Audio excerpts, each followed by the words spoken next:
Welcome to today's meeting of the Winchester City Council Planning Committee. It is Thursday, December the 17th, and it's 9:31. I am Therese Evans, Councillor Therese Evans. I am the chair of the committee, and I'm now going to pass over to Dave Shaw, the Senior Democratic Services Officer, to do a roll call of the members of the committee and to tell us which officers are present today. Thank you. Over to you, Dave. Yes, thank you, Chair. Could I first of all do the roll call of members who are present today? First of all, Councillor Clear. Present. Councillor Evans. I'm here. Councillor Gordon-Smith. Present. Councillor Laming. Present. Councillor McLean. Present. Councillor Reid. Present. Councillor Rutter. Present. And Councillor Pearson. Present, acting as deputy for Councillor Raffel. Yes, thank you for explaining, Councillor Pearson. I will now move on to the officers. First of all, Julie Pinnock, Service Lead Built Environments, is with me in the St Giles room in the City offices today. The planning case officer for the first item is Michael Woods. Sorry, the legal officer for the first item is Michael Woods, and then later, after the first item, it will be Fiona Sutherland, the public law manager. And the planning case officer for item 7, Captain Barnard, is Verity Murphy, and also for item 8, Ederly is Verity Murphy, and for item 9, 38, Harrowdown, is Jordan Wiseman. And that's the officer present for the morning. I'm David Shaw from Committee Services, and I'm in the St Giles room, and I'm supported this morning by David Blakemore in the Mill room. Thank you, Chair. Thank you, Dave. So I'd just like to go through a few housekeeping issues. Before I do that, I would just like to wish the Vice Chair, Councillor Jane Rutter, a very happy birthday, and thank you very much for coming along on your birthday to do your duty at the Planning Committee. Thank you, Councillor Evans. Members and members of the public, just a reminder to keep your microphones and cameras turned off unless you're speaking. And members, if you're referring to the reports in any way, please tell us the number of the page or the paragraph. I tend to turn my video on and off depending on how long anyone's speaking for. And as usual, members, if you have any IT problems, please let the officers know because it may affect your right to vote. Members of the public, as you know, you have 3 minutes. If there's more than one objector or supporter, then you share those 3 minutes in any way that you want. The clock will come up on your screens to tell you how your 3 minutes are going. And then after that, don't turn your microphones and cameras off after your public speaking, because it could be the members of the committee would like further clarification. I would just like to advise that this meeting is being audio recorded and live streamed from the Council's website, and a video recording of the meeting will be uploaded to the Council's YouTube channel after the meeting, where it can be found next to the meeting's details. So I would then also like to remind everybody to turn their mobile phones off or to put them on silent, and then we will now move to the procedural items. Apologies and deputy members, I believe we have one apology. Dave? Yes, thank you, Councillor Evans. As previously mentioned, Councillor Raffel sends his apologies this morning, and we have Councillor Pearson as deputy member. Welcome, Councillor Pearson, and thank you so much for the. I think you only had about 25 minutes notice and you still managed to be here for the beginning of the meeting, so absolutely brilliant. Disclosures of interest? Chairman, yes.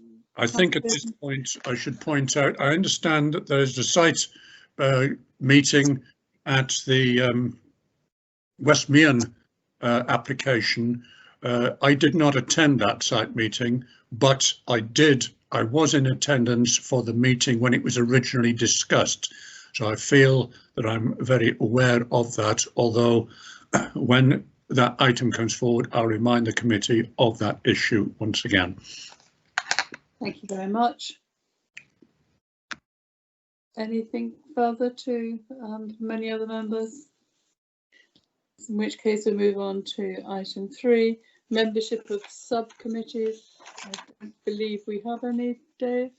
That is correct. There's nothing to report on this item today, Chair. And then I'm sure that everybody has read the minutes. They're on pages 9 to 16 of our report. Could people unmute their microphones and indicate their agreement to those minutes, if that is their wish? Agreed. Agreed. Agreed. Thank you. Agreed. Agreed. So those are agreed. And then on to the business items. Item 5, we have an update sheet which was sent out yesterday.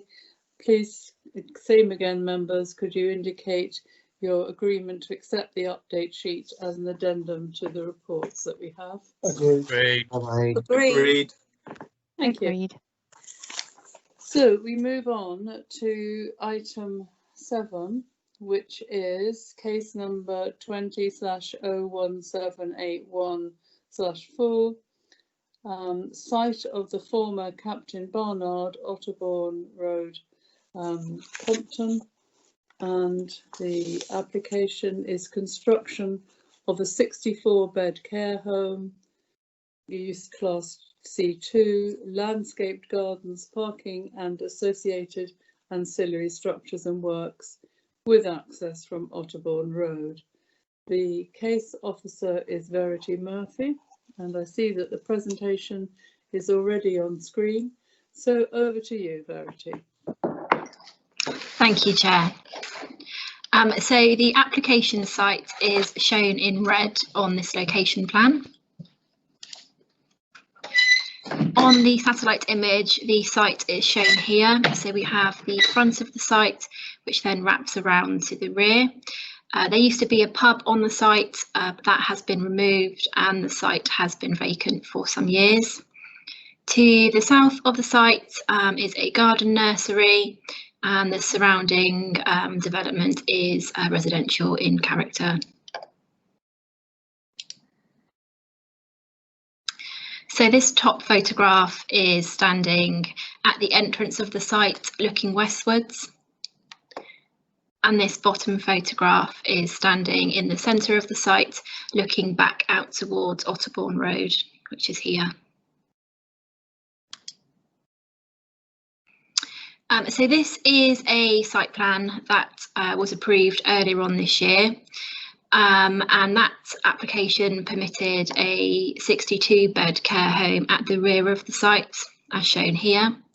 It also approved a separate building for nurses' accommodation within the front of the site. This is the proposed site plan under this application. The area which was going to be used for nurses' accommodation under the previous application has been removed from the application site. And this application proposes a 64-bedroom care home still at the rear of the site, which is shown here.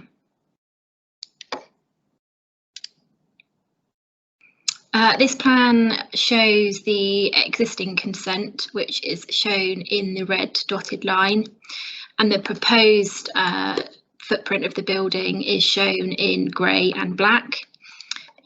So this proposal will be pulled back from this eastern boundary, and it will also be pulled away from the northern boundary. And as you can see, the overall shape and size of the footprint is very much similar to what's already been approved on site. Here we have the proposed floor plans. So we've got the ground floor plan showed here and the first floor plan. So there's rooms and communal spaces on each of these floors.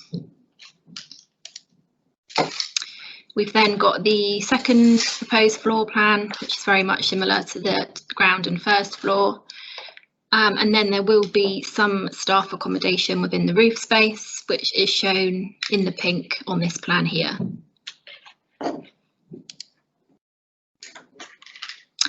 So this top drawing is the southeastern elevation, which is here on the site plan. So that's the elevation that will face onto Otterbourne Road.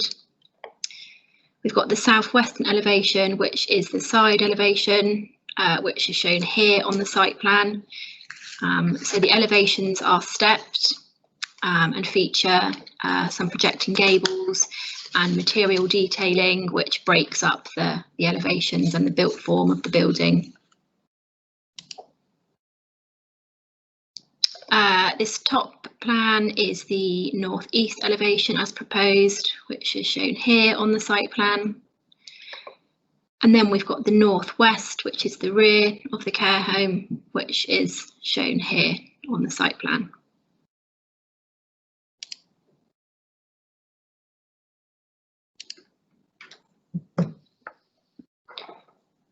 Excuse me, Chair, I just need to go back one slide. Thank you. So these are some comparative elevations. So on the left-hand side is what's already been approved under the existing consent. And on the right, this is what is proposed under this application. So the overall height of the care home is reduced under this new proposal. And as you can see, the overall form, design and scale of the proposal is very much in accordance with what has been approved previously.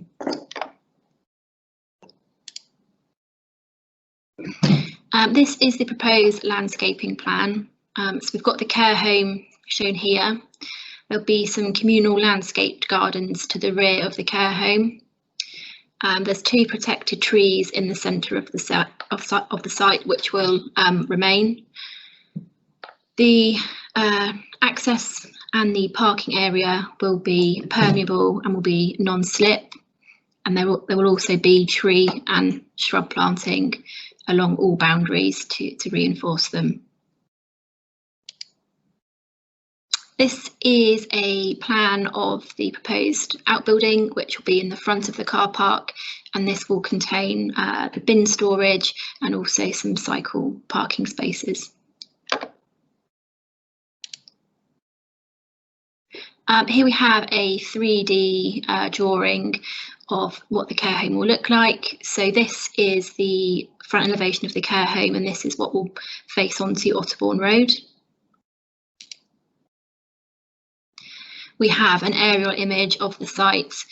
You can see the care home, the retained trees and the parking area to the front of the site. This photograph at the top here is taken standing at the rear of the site looking towards the southern boundary. So the other side of this tree line is the garden nursery. The bottom photograph is also taken standing at the rear of the site, and you can see the 2 retained trees in the centre of the site there. This photograph is taken within Otterbourne Road, and although the care home is set back quite significantly from the road frontage, you will still get glimpses when travelling along Otterbourne Road. And this photograph is taken in the very northern section of the site looking back. So the care home will be here. You can see the trees to be retained, and then the car parking will be the other side. And you can see the neighbouring property at Calvi here. That is the end of my presentation, Chair. The application is recommended for approval. Thank you. Thank you very much. We then move on to the public speaking. And first of all, objectors, and we have 2 names down speaking as objectors: James Marshall and David Shapira, representing the South Downs Local Residents Association. Good morning to you both. Good morning. Now, you have 3 minutes in total between you, and it's up to you, whoever starts first. And if I may explain, for reasons of timeliness, The South Down Residents Association presentation has been incorporated into Tim Hunt's Parish Council presentation. Okay. So it will only be me. David is present and may want to chip in at the end, but we thought because of the time limits, we would sort of put it like this, if that's okay. That's Chairman. fine. And it could be there are questions from councillors which David would want to answer. So Absolutely. I'm very happy for him to stay there on screen. So when you're ready, you have 3 minutes. Okay, thank you. Hello, good morning, everybody. I am James Marshall and I live at Calvi, Otterbourne Road, next door to the Captain Barnard site, and the household probably most directly affected by this application. My objection is specifically related to these plans submitted by Barchester, as I'm not objecting to the care home in principle. In 2010, we sold the end of our garden to Highwood Developments to allow them space to build a care home. However, we had an agreement in place that no build could take place within 2 metres of our land, and only 2 stories high could be built on the land that we sold to within a distance of 15 metres from our boundary, and no windows can be installed on the build directly facing the end of our garden, also within 15 metres. The problem we have is this land has since been sold 3 times since Highwood bought it, and I'm concerned as to whether these agreements will be honoured. I'm referring to the build directly behind my back garden, the right-hand side of elevation A, the southeastern one that was shown by Verity. The Barchester application shows a 3-storey build on our what was the land we sold. This portion of land also, this portion of the build also has windows overlooking the garden. These plans create an unacceptable lack of privacy. The previous applications which you approved by both Highwood and Brendan Care, to which I didn't object, honoured this agreement with only 2 stories high on the land we sold. The Brendan Care application, for example, was approximately 5.4 metres high to the pitched roofline. The Barchester proposal is approximately 7.5 metres high to a roofline with a less steep pitch. I propose that this is again unacceptable, and Barchester need to alter these minor plans to fit in with previously approved restrictions. I'm also very concerned about the parking provisions both during the build and beyond. Any vehicles parking on Otterbourne Road will have serious implications for highway safety. Public transport, I believe, is not a realistic option for many of the potential staff, and as most will use cars, this will further emphasise the inadequate parking provisions on the current application. I don't believe the potentially double number of cars that will be on site during shift changeover has been considered by the applicants, and the risk of cars double parking on the main road or on adjoining roads is significant and not acceptable. Thank you very much for your time. Thank you very much. Members, do you have any further questions for Mr. Marshall or Mr. Shapira? We have a question from Councillor McLean. Councillor McLean. Thank you, Chair.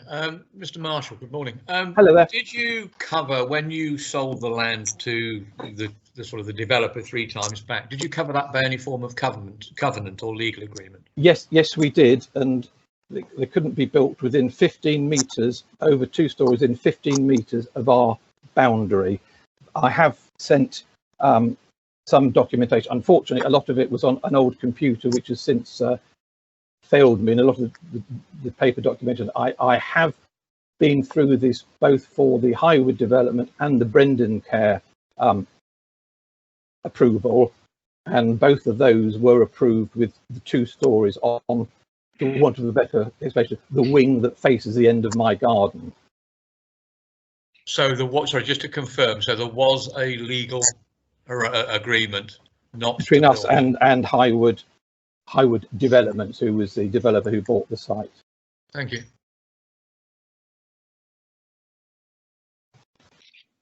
No further questions, Chair. Thank you. Thank you. I'll mute my Yes, microphone. thank you very much, gentlemen. Thank you for coming along, and do stay with us in the meeting. If you could turn both your camera and your microphones off, that would be great. Thank you. So the next public speaker is the Parish Council representative, Councillor Tim Hunt. Good morning again, Mr. Hunt. Good morning. Can you see me and hear me? Yes, we can see and hear you. Right. Hi, my name is Tim Hunt. I'm a councillor with the Compton and Shawford Parish Council. The Parish Council is concerned with the parking provisions, both during construction and when the care home is completed and in use. The Construction and Environmental Management Plan provides details of the use of a temporary site adjoining the main construction site for vehicle turning and unloading, together with the provision of 22 temporary parking spaces. It goes on to say that, and I quote, any overspill will be accommodated on the public road. This is totally unacceptable. The main Otterbourne Road adjoining the site is an unlit, busy road of limited width, and any cars parked on the road will block one lane. The roads opposite the site entrance, Grove Road and Fairfield Road, are unlit residential roads, again of limited width, with Fairfield Road even having no pavements. Therefore, other provisions must be made for any overspill. This also includes trucks and vans. Deliveries of materials should be scheduled so they do not clash with peak traffic times, and materials must be unloaded on site. The Parish Council is also very concerned about the inadequacy of the number of permanent parking spaces within a development, since spaces are needed to cater for staff, visitors, medical personnel, as well as deliveries and supplies. The Green Travel Plan only takes account of one space per 3-bed ratio and does not consider ancillary personnel, visitors or medical personnel. We do not feel that enough account has been taken of what will actually be needed, and that too much reliance has been placed on most staff arriving by other means. We're also concerned with the turning of larger vehicles due to the narrowness of the site, and if the access road is used for parking, this will only exacerbate the problem. The number of permanent parking spaces provided is significantly below the government recommendations for nursing homes with C2 usage, which would suggest a need for approximately 40 parking spaces, almost double the 22 proposed. The Green Travel Plan, attempting to justify the small number of parking spaces, is deeply flawed, with the main proposal to reduce car use being provision of information to staff and residents on alternatives. The plan suggests that the following are considered. Cycling. The roads are busy with hills on the main road to the north and south, and with cycle lanes that are mostly non-existent. The road to the north is unlit for a couple of miles. Buses, but only one bus route has a regular service, and this does not serve eastly to the south. Train, but the service during the day to Shawford Station is hourly. The direct route to the station is about a 20-30 minute unlit walk.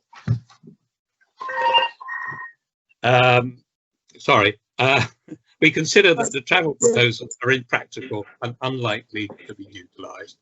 This presentation also represents the views of the South Down Residents Association. Sorry, thank you. Thank you. Your time is up. Thank you very much for 3 minutes. But it could be that there are questions of clarification for you from the committee. I'll just wait while Vice Chair tells me if there are any. Yes, there's a question from Councillor Laming, Chair. Councillor Laming. Thank you, Chair. Good morning, Tim. How are you? Very well. Good. Now, I've spent a lot of years coming out of Grove Road as well as South Down Road, and I would like you to explain to me the difficulties that you get when the M3 is on diversion and when the road is extremely busy, because I have difficulty getting out of Grove Road sometimes. And I just wondered what your opinions were if there's going to be parking along that bit of road. I think it would be pretty terrible. I mean, at rush hour, that road becomes very busy. In fact, it's busy mostly during the day. And any vehicles that actually park usually have to park on the pavement. I mean, if there is a delivery to a house, for instance, otherwise the road gets completely snarled up. So, and coming out of Grove Road, I agree, is one has to be very careful. Traffic is moving fast. There's a 40-mile-an-hour speed limit, but I'm quite convinced that that is exceeded on many times. Thank you. Thank you. Chair, I have a question, if that's okay. Councillor Rotter. Thank you. Good morning, Mr. Hunt. Good morning.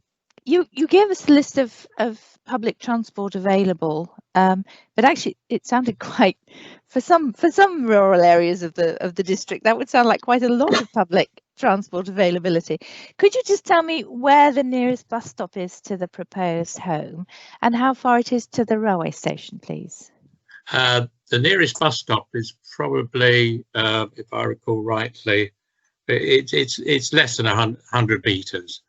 It's a couple of minutes up the road. The train station is about, I would say, it's probably in distance about a mile and a half away. It can be accessed by the main road, which means then you can go on public, paved public footpath. But the more direct route, unfortunately, is through the Southdown area and across Shawford Down, but that is all unlit. Thank you. Thank you. No further questions, Chair. Oh, hang on. We have a question from Councillor Pearson. Councillor Pearson. Thank you, Chairman. Councillor Hunt. Yes. The objections you made, I mean, I know Otterbourne Road well, as I used to teach in Thornland School to the south of there, and I'm very aware of the traffic issues. But coming back to what you've just said now, did you make the same objections about the previous application which was granted? That's a very good question, and I'm sorry, I can't give an answer to that. I don't know. Ah, right. Okay. Now, I noticed from the officer's report that County Highways accepts that there is no issue regarding parking on the site, and yet your statement is at odds with that opinion. Do you have any comment about that? No, I've got no problem with them parking on the site. I've got problems with if there is any overspill that they start parking on the side of the main Otterbourne Road, right, or indeed in the roads opposite. Yeah, that I can understand. Thank you very much. Thank you. Thank you. Is that it, Vice Chair? Sorry, yes, Chair, no further questions. Yeah. So, Councillor Hunt, thank you very much indeed for coming along today. Do stay with us in the meeting, but if you could just turn your camera, that'd love great. And finally, the last public speaker is a supporter, Nick Billington, the agent. Good morning, Mr. Billington. Good morning. Good morning, Chair. When you're ready, you have 3 minutes. Thank you. I'll try not to repeat the officer's presentation or report, which has done a good job of explaining the proposals and the reasons why they should be considered acceptable. Instead, I'll emphasise a number of key points and provide a little more background to this application to hopefully assist you in coming to your decision. Firstly, as the officer has explained, this application follows 5 previous approvals for a care home on the site, which has established the principle that a 3.5-storey care home is acceptable in this location. The most recent outline permission was in February of this year for a 70-bed care home. Since then, a new operator, Winchester Healthcare, taken on the site. Winchester Healthcare is one of the biggest independent care providers in the UK and are well known for their commitment to the high quality of care and services they provide. They have a long-standing experience in delivering care homes across the country, and each home's design builds on the experiences learnt at their other residences. This application makes tweaks to the approved scheme to suit Winchester's bespoke requirements so they can best serve their residents. This includes reducing the number of beds proposed to 64. The location and footprint of the main building remains largely the same as approved, and its scale, massing and height is slightly reduced. The treatment of the elevations has been improved, and a bespoke landscape scheme has also been incorporated to provide a variety of outdoor environments for residents to enjoy. Overall, we think the changes represent a betterment to the scheme. I know a number of local residents have raised some concerns, particularly relating to parking. The level of parking to be provided has been carefully considered based on the previous approved schemes and our experience of similar schemes.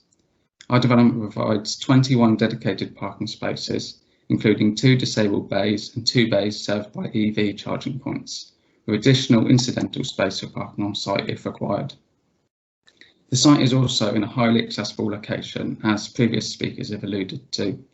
Less than 5 minutes from a bus stop served by a regular service between Winchester and Southampton, and also National Cycle Route 23 passes the site entrance, and secure bike parking is provided. The application is also accompanied by a comprehensive green travel plan, which will incentivise the use of sustainable forms of travel. We're confident this package of measures means there's more than sufficient parking provision on site to serve the likely staff and visitor levels, and your officers and the Highways Authority have concurred with this conclusion. Overall, I hope you can see that the proposals are acceptable, taking account of the site history and careful design of the proposals.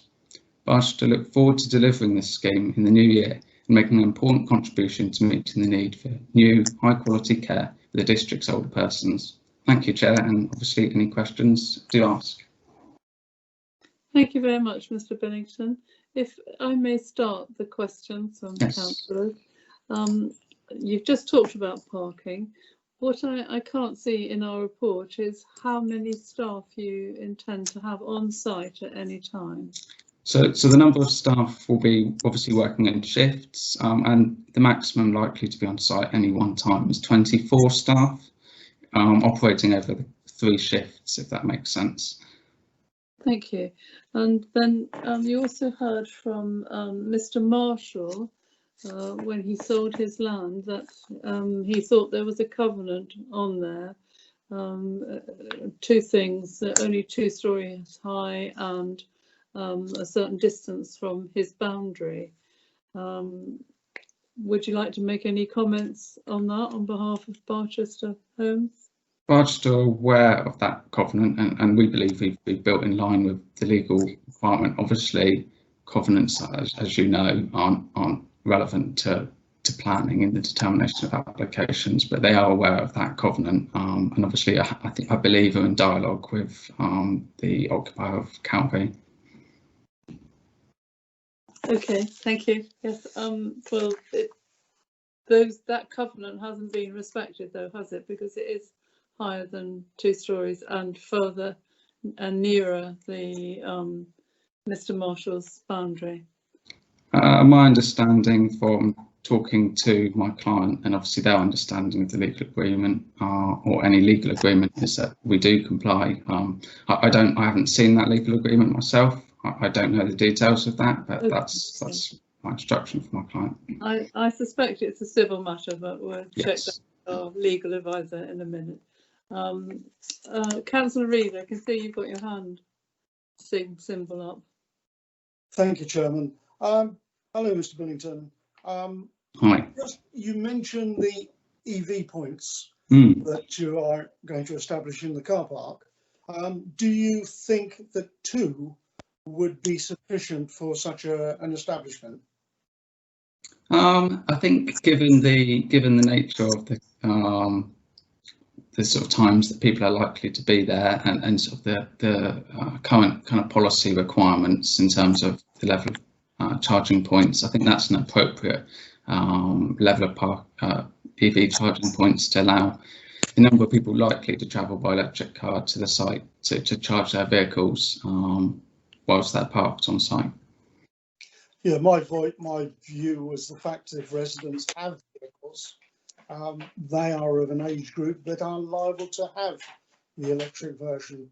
But I understand where you're coming from. Thank you. Vice Chair, any further questions from the committee? Yes, there are several questions actually, but if I could kick off with a question myself. Could I ask Nick, are you encouraging potential residents actually not to bring cars? And if so, you know, is that your policy as a company, or that the company's policy? And are you convinced that there is going to be enough parking for visitors? Thank you. I think, yeah, because of the level of care that's being provided. Obviously, this is a C2 use, and it's not envisaged that the residents of the home are likely to have their own cars at this stage. It's a reasonably high level of care that's proposed to be provided to the residents. There is a mobility scooter store provided as part of the development for people, so that the residents can kind of go to local shops, etc. But it's not envisaged that they'll have their own cars. So the parking provided would be for principally staff and visitors. And as I say, there's 21 spaces plus the sort of incidental parking along the road, which would still work with vehicles accessing and leaving the site. Does that answer your question? You're not actually positively discouraging them from bringing cars, and you're just assuming that they won't be in a position to drive themselves. I don't think there's a provision for them to have their own cars on site, no. So, thank you. Thank you. Chair, we have questions from Councillor Laming, Councillor McLean, Councillor Pearson. Oh, not Councillor McLean, because Therese, you asked his question. Councillor Laming, Councillor Pearson. Yes, that's it. Thank you. I'll do my best to cover them all. Thank you. Councillor Laming. Yes, you place great reliance in this application on the use of public transport for bringing your staff into work, which is admirable. However, you're talking about 3-shift working, so that the majority of times when the staff need to travel, I doubt whether there's a bus service running. Have you checked up on that? I think the times when there's likely to be I guess you're talking about at night time, for example, for the night sort of shifts, there's likely to be less traffic on the roads at those times in any case. The service from the nearby bus stop is quarter of an hourly for most of the day as well. I don't think it's focused around the peak hours in the morning or in the afternoon. It as far as I can see, it's most of the day.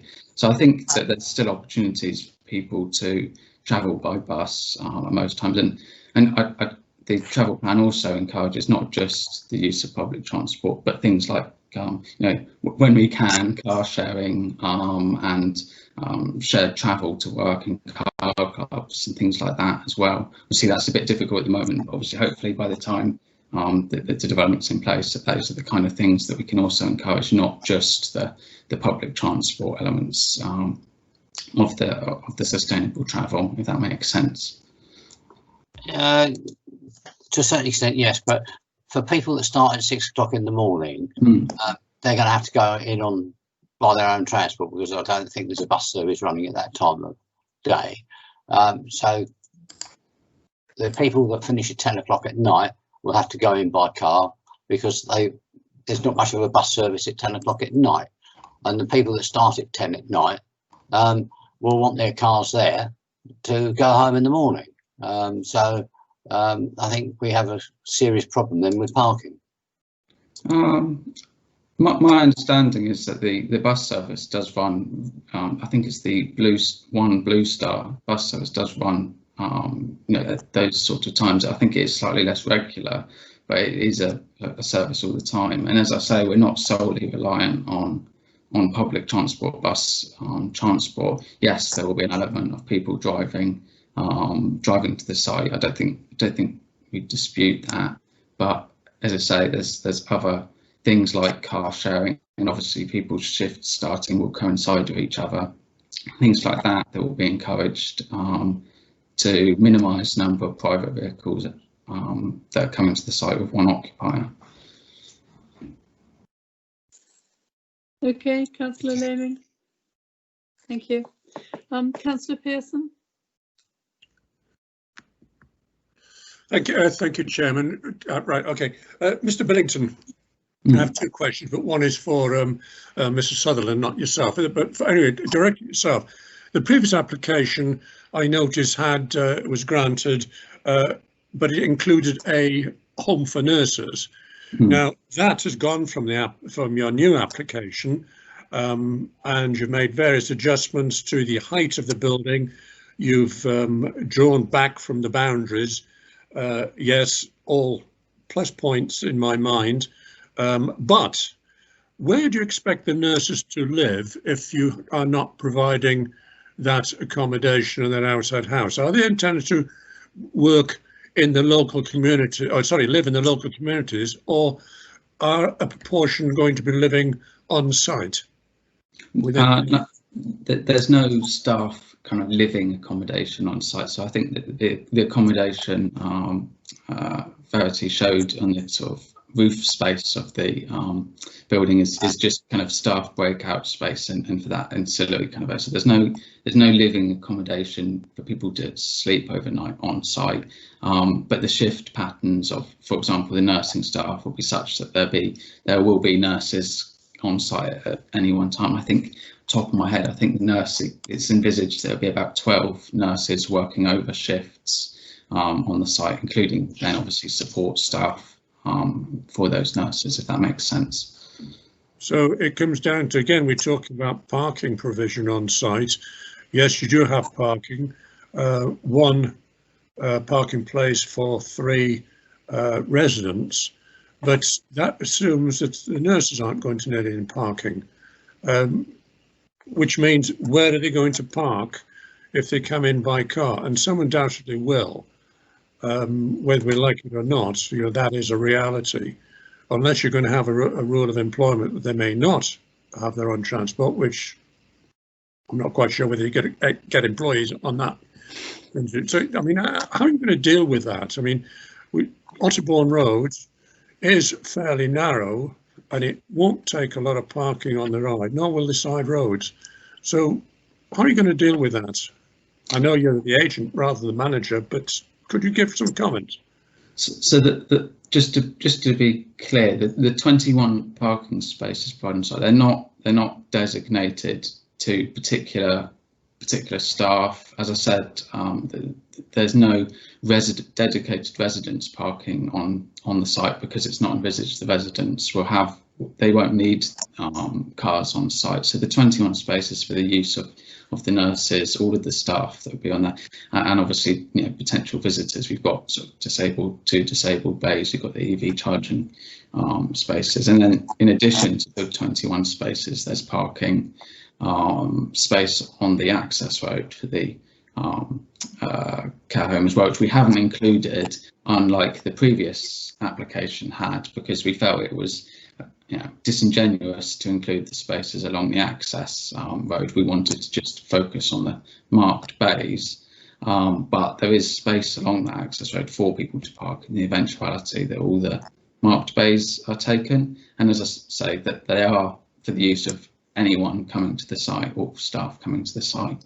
So I think taken together, I don't think that the parking I don't think there's going to be a significant amount of overspill parking required on a regular basis. I'm not going to sit here and say there's never ever going to be cars parking elsewhere, but I think we've provided sufficient that will be minimised. Okay, thanks very much, Mr. Bennington. And we haven't got Mrs. Sullivan with us for this first item. You probably missed that, but we have got Mr. Woods, and we'll come to Mr. Woods when we finish questions to Mr. Billington. Yeah, I've finished with Mr. Billington. I have a question holdover for Mr. Sutherland, but after. Yes, well, as I've explained, Mr. Sullivan's not joining us to the second item. Ah. So we've got Mr. Woods. Oh, it's Mr. Woods, right? In a minute, once we finished questions to Mr. Billington. Right, okay. I finished with Mr. Billington. Sorry. Vice Chair, okay. Any further questions for Mr. There are no further questions for Mr. Billington, Chair. Thank you. Okay, thank you. Oh, I beg your pardon. Councillor McLean would like to ask a question. Thank you. Councillor McLean. Thank you very much, Chair. Mr. Billington, is there, going forward, if you discover that you have totally underestimated the amount of car parking space, or your client has underestimated the number of parking spaces needed, is there the facility on the land to actually increase the amount of car parking spaces retrospectively? Potentially. We obviously saw the comments from the neighbours and considered, saw that there was concerns about the parking, and there may be some space to add spaces around some of the sort of landscaping, but we considered that having looked at that, for every sort of additional parking space, that would be eating into the landscaping, and it would have to be around those important trees in the centre of the site, which was highlighted by the officer. So we felt that given the amount of parking we consider is sufficient on the site, I think it would be to the detriment of the scheme to take out that soft landscaping and provide extra parking. Well, I think, sorry to cut across you, but we have heard from objectors that the major objection that everybody seems to be having is I think almost certainty that cars are going to be parking on the main road, which is a very narrow road, as we've been told by the parish council representative. And it just concerns me a little bit that your clients haven't considered increasing the amount of parking available on the site, regardless of how they're going to do it. That's their job, not ours to come up with it. And that your answer tells me they haven't even thought about that. And because there's no concrete proposal there to do something. So could I just ask you once more if you could come up with something that puts my mind at rest? Well, we have, like, for example, we've looked at putting extra parking spaces in some of the landscape areas, and technically we might have been able to do that, and that was something we weighed up in the kind of considering the design and layout of the front area of the building, but we, on balance, having considered what we think is required in parking terms, we didn't think that was necessary. But if that becomes a problem in the future, if there's persistent over parking, which I don't think will be the case, but if that were to occur, then I'm sure that could be something we could, the management could look at to provide the extra parking, because it's not in it's not in my client's interest for staff to be wanting to having to park miles away from the site in order to access it.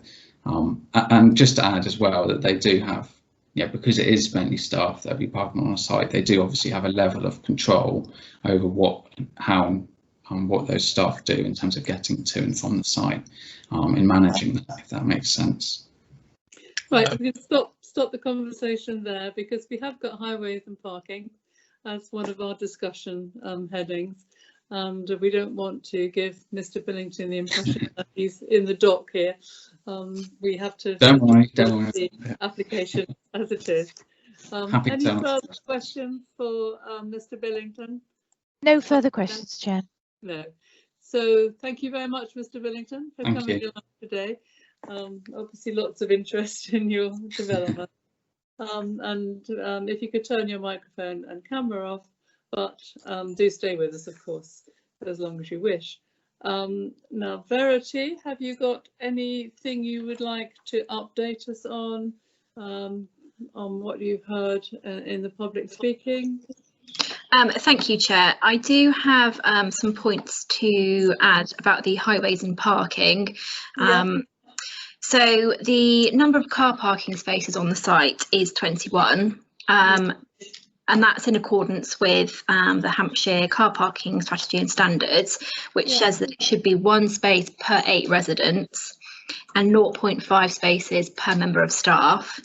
So if it's 64 residents, that's 8 spaces for the residents. It's unlikely that all 8 are going to be filled, because obviously this is a care home for the very frail and elderly. However, even if they were all filled up with residents, there's still 13 spaces left for staff, and at 0.5 spaces per member of staff, that would be 26 spaces. So there's sufficient space on site for both staff and residents.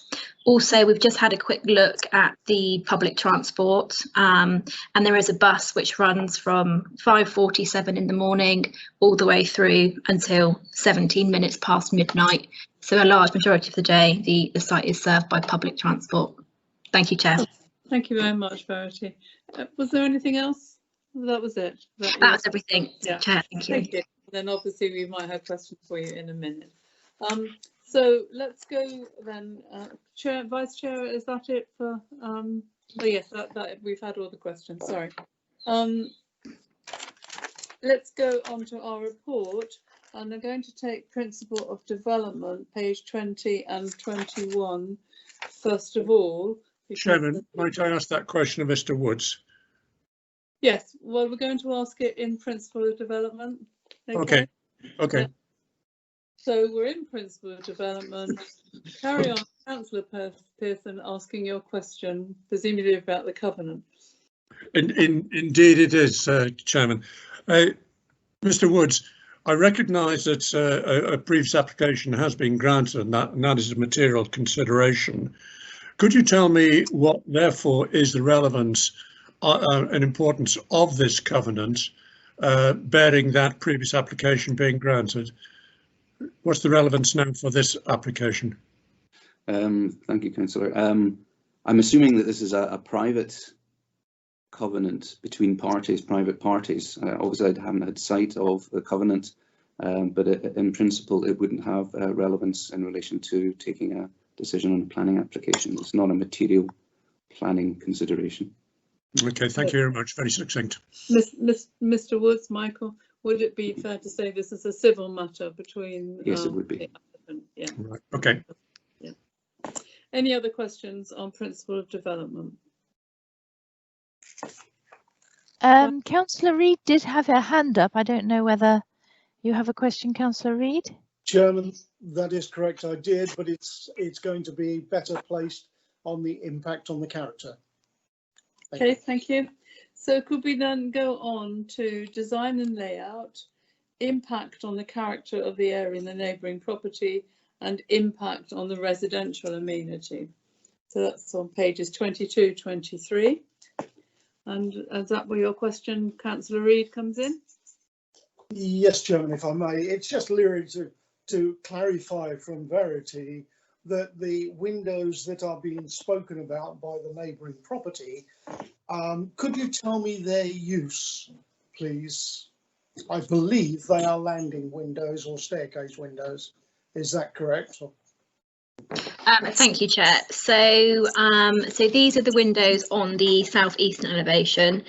So the ground floor window is used for a communal dining room and a stairwell. On the first floor, the window serves, there's two windows, one's a stairwell, one's a landing.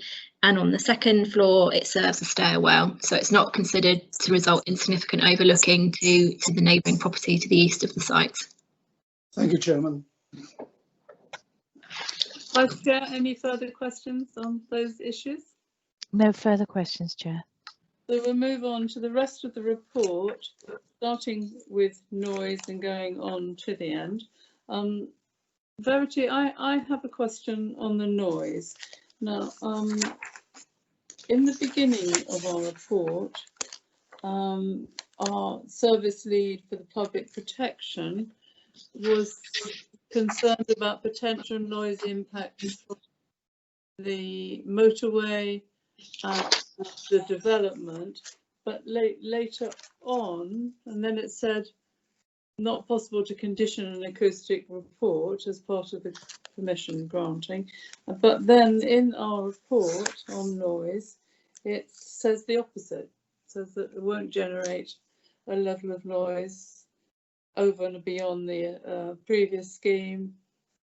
And now M3, well, would you like to comment on the M3 noise?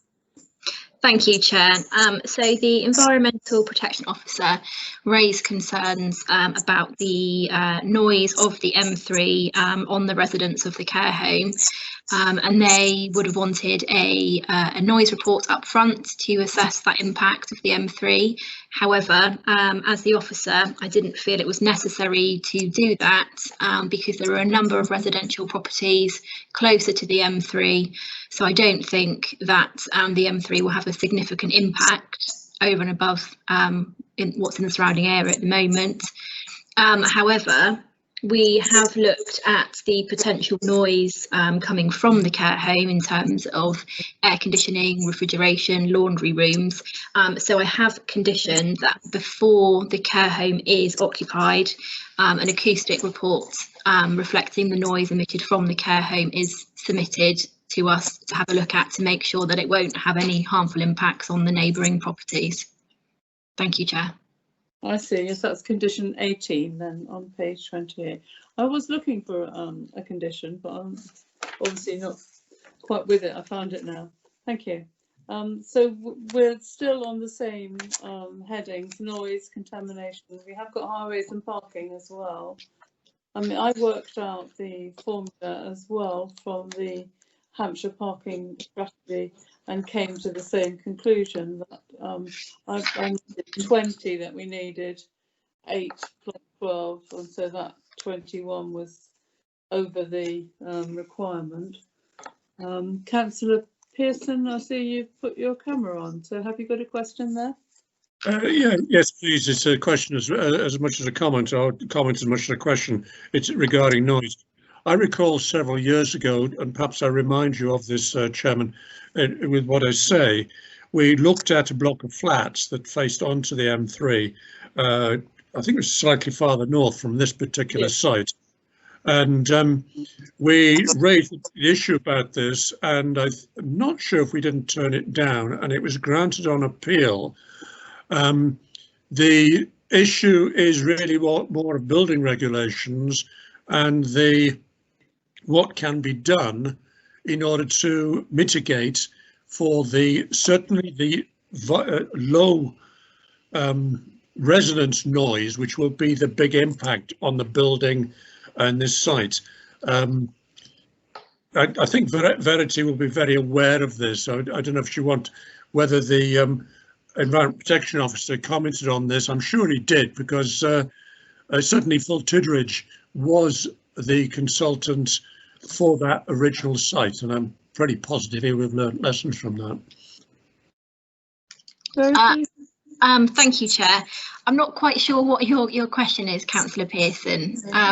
Well, the question is, can we condition the noise, which I think the Chairman was leading into, the fact to make sure that building regulations satisfy dampening of the noise as much as is feasible? Or I think it must be a condition rather than I'm not quite sure whether we can condition building regulations, but this is a particularly sensitive document to be minded to grant this, whereas previous one was about just, shall we say, normal, whatever normal is these days, a normal block of flats. So I think we should cover that aspect, if we can, within those terms, if you agree, Chairman. I'm going to come to Mrs. Pinnock because I can see that she's put her camera on. Can I just say that I went to the site last week, I just couldn't hear the M3 at all. And the case that you're talking about, I think, Councillor Pearson, those flats were right next to the motorway, and this isn't. Yeah, that is correct. Yeah. Mrs. Pinnock, did you want to say something to us? Thank you, Chair. I was only going to, I do recall that case that Councillor Pearson is referring to. It may well have been called Mountain Ash, I think, or some such name. And as you say, it kind of backs onto the motorway and it's visible, isn't it, as you travel north along the M3. And Councillor Pearson's memory is correct. That was an appeal that the City Council dealt with. It was many years ago now, as you say. I think this is a different scenario. I think, this was a lawful, previously a pub. It's got planning permission for historical planning permissions, which are material considerations. I think Verity is satisfied that the occupiers that would occupy this care home won't be affected by noise, and what she's looking to condition, which is condition 18, as Councillor Evans said, is potential noise impact to neighbour amenity from this property. So I think we're satisfied on that basis that that's the appropriate approach. Okay. Thank you. Okay, as long as we cover that point in the minutes in case of, well, if we are minded to grant it. No, you're right to raise it. So thank you for raising that. The Vice Chair, any further questions on members? Yes, Chair, we have Councillor Laming with questions. Thank you. And we also have Councillor Reid with his hand up. I don't know if that's a new or an old hand, but thank you. Do you have a chat function, Councillor Reid? Because it would be easier for everyone to use the same system. But anyway, we'll go to Councillor Laming first. Thank you. I've got a couple of questions, Chair. Yep. The first one really relates to sewage. I'm not sure where that comes in, but there are significant problems downstream from this site at the moment because of the number of houses that have been built in the Southdown area.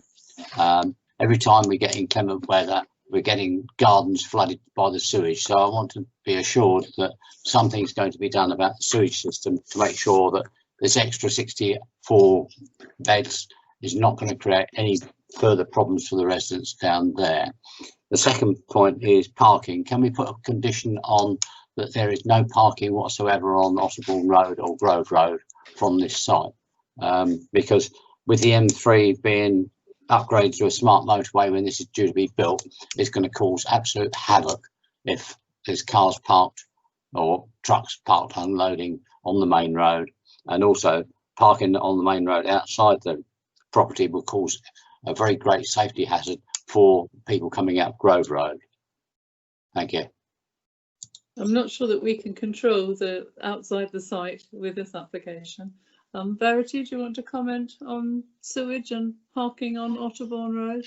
Yes, thank you, Chair. The application was supported by a detailed drainage strategy, which has been looked at by our drainage engineers and also by Hampshire Flood and Surface Water team. So the foul sewage will connect to a public sewer, and that's considered to be acceptable. However, the applicant will separately need to agree that with Southern Water.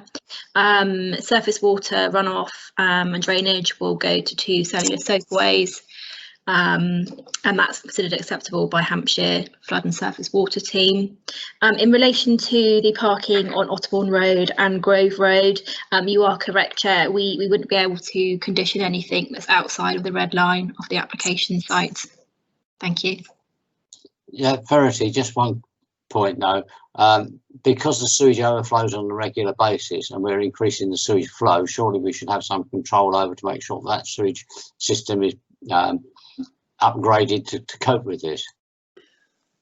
Go on, Verity. Oh, thank you, Chair. I have attached a condition in relation to drainage, which is condition 6, and that deals with the overall drainage and sewage on the site. It has no objections been raised from our drainage engineers, but obviously the applicant will need to chat to Southern Water and agree that, and that's included within the drainage strategy, but that's something that they need to do. Thank you very much. Councillor Reid, have you got a question?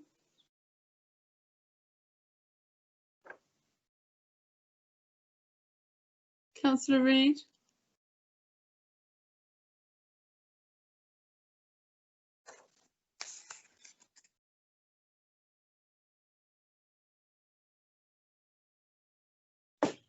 Councillor Reid?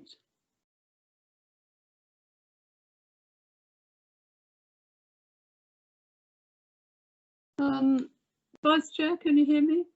I can hear you, Chair. I can't hear anything from Councillor Reid, however. I don't know whether we've lost him. Councillor Reid's problem. I don't know whether we've lost him, sadly. I know his connection isn't always as reliable as we would like. In the meantime, there are no further questions for Verity.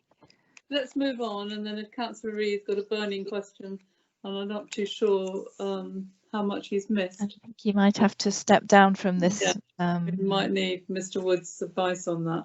Anyway, given that there's no more questions, we'll move into debate.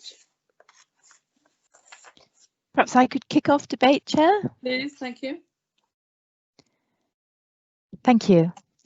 I'd just like to say, obviously, our hands are very much tied by the fact that there are significant previous permitted consents on this site for even larger developments than this.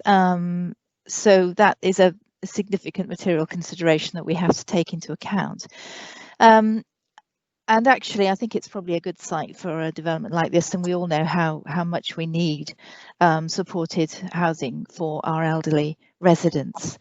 I think that it's an improved design, and I'm pleased to see that the height has been reduced and the actual edges of the development have been drawn away from some of the nearer residents.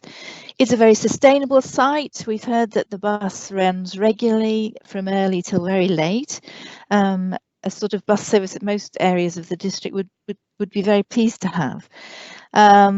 And that the parking is actually more than the minimum required by Hampshire.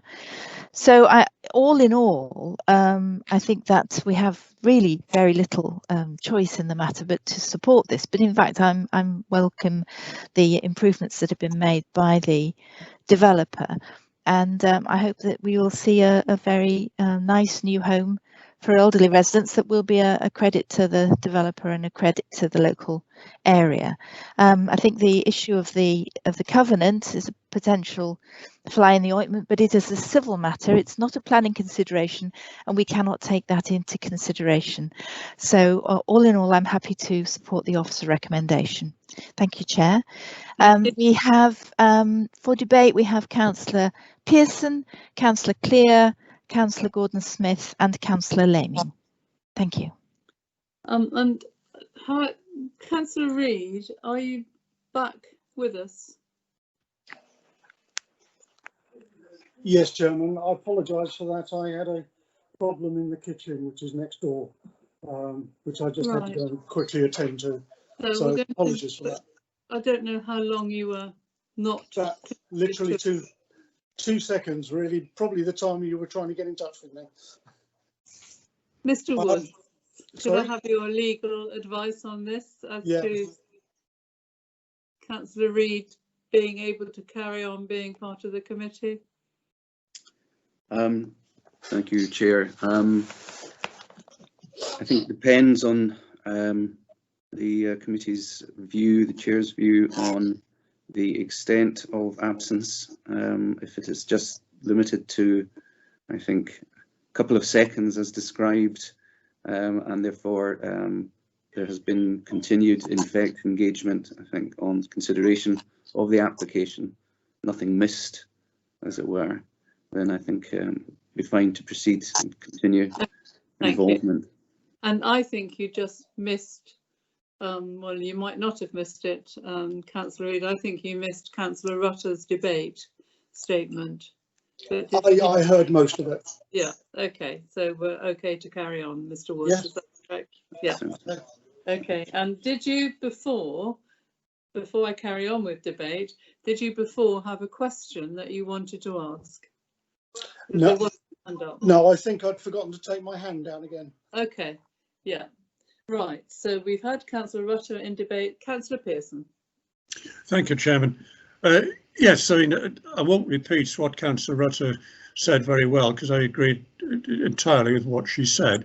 We've got to bear in mind that the previous application, which was granted as a mitigation, is material to this particular application, and it's certainly, in my view, the changes that have been made in order for this one to come forward.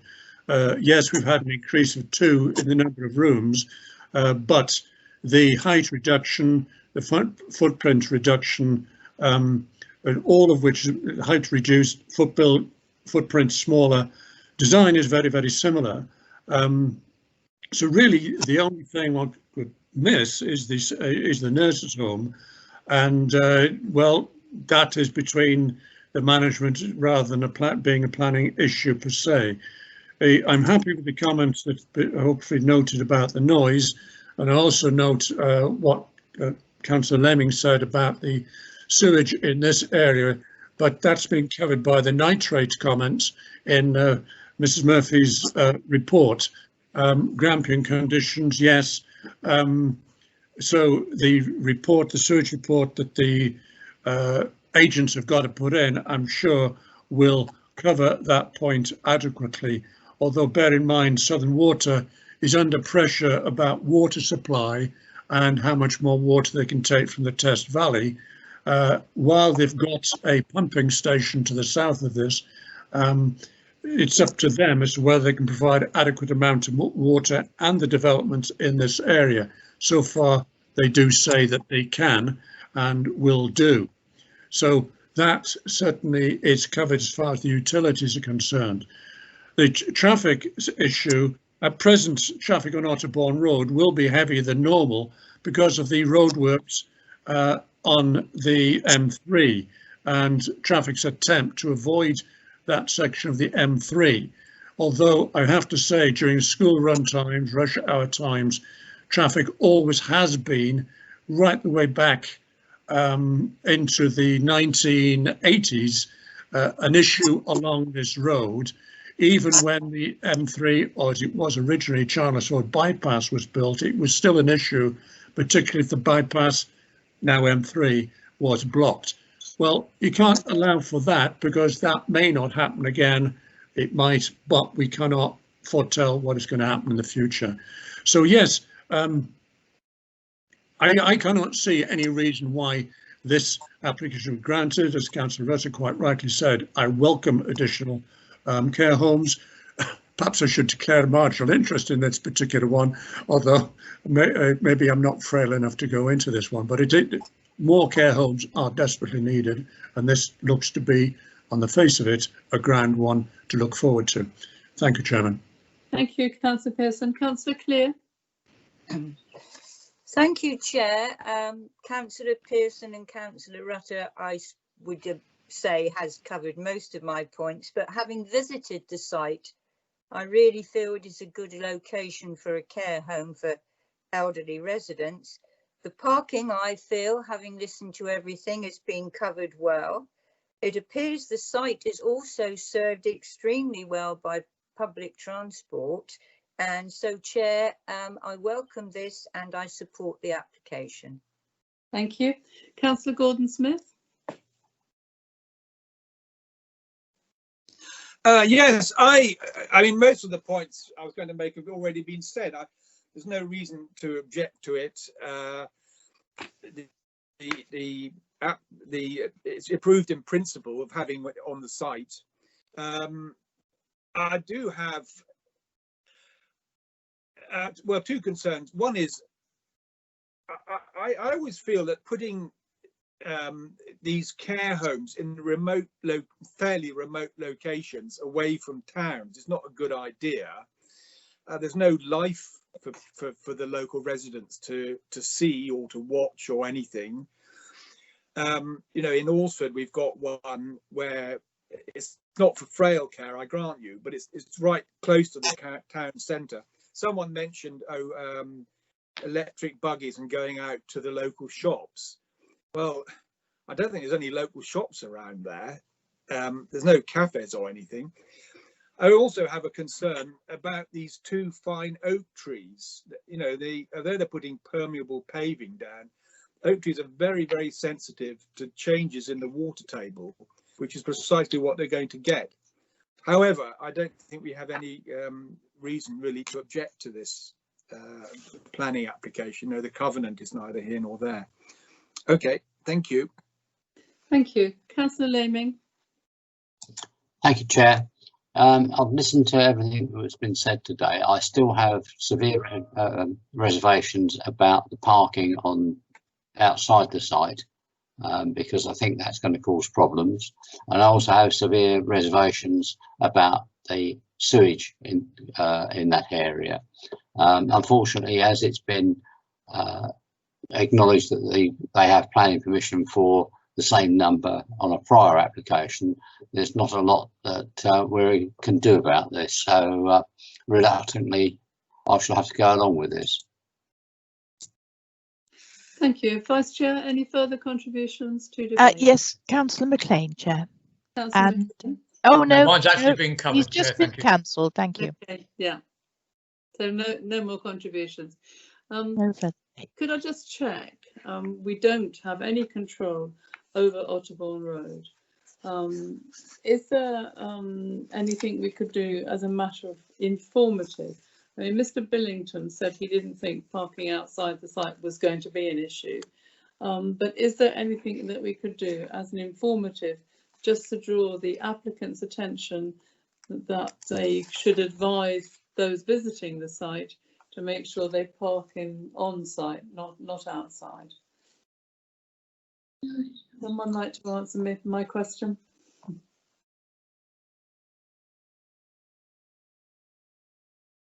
Chair, could I pop a comment in? I've put it on chat, but could double yellow lines not be fitted or done by the city along this piece of road? Yeah, that's a separate issue that the county will have to sort out. But anyway, it's a question you've asked, and that was possibly an answer to it. Yeah, Verity or Julie, did you want to comment on my suggestion? Yeah, thank you, Chairman. I really think it's a tricky one because it is a county council matter, and as you say, they're the highway authority. It's a main road, isn't it? Through, it's that, and obviously I live near that locality and know the bus very well. I really think if there was a highway safety issue, the county council would respond and deal with that. I've never really seen on-road parking along that main road myself, along this part, although I understand what's being raised. If you would like an informative, we can add it. It won't have any standing. It would just be that, I mean, I think we've heard from the applicant, haven't we, saying that if, additional parking was required, that's something they would look at in any event. Okay. I take the committee's advice on that, Chair. Right. So would anyone on the committee like an informative? I'm sort of backing off it because I do agree that the county will intervene should there be a safety issue, and we heard from Mr. Billington that there could be more parking on site if needed. Yes, I would please. I would please. I don't think it's necessary, Chair. Thank you. I do, I'm afraid. Okay. Any other contributions? Councillor Evans, Chair, I don't really feel it's necessary. Okay.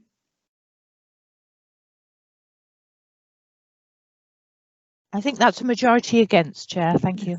Yeah, thank you. So let's move to the decision. I too am voting in support. And if we look at, I'm not going to repeat anything that anyone said, but on page 21, the top paragraph, it says there's no material change in planning policy, no new material considerations, which would now warrant refusing the application. So, apart from welcoming an extra care facility, I too should be supporting it. So the conditions and informatives are at the end of our report. And they're quite long. They start on page 25 and they go all the way through to page 30. Plus, on the update sheet, we have an amendment to condition 5. So this is what we are voting on, and it has been recommended for approval. Dave, would you like to do the roll call for the vote?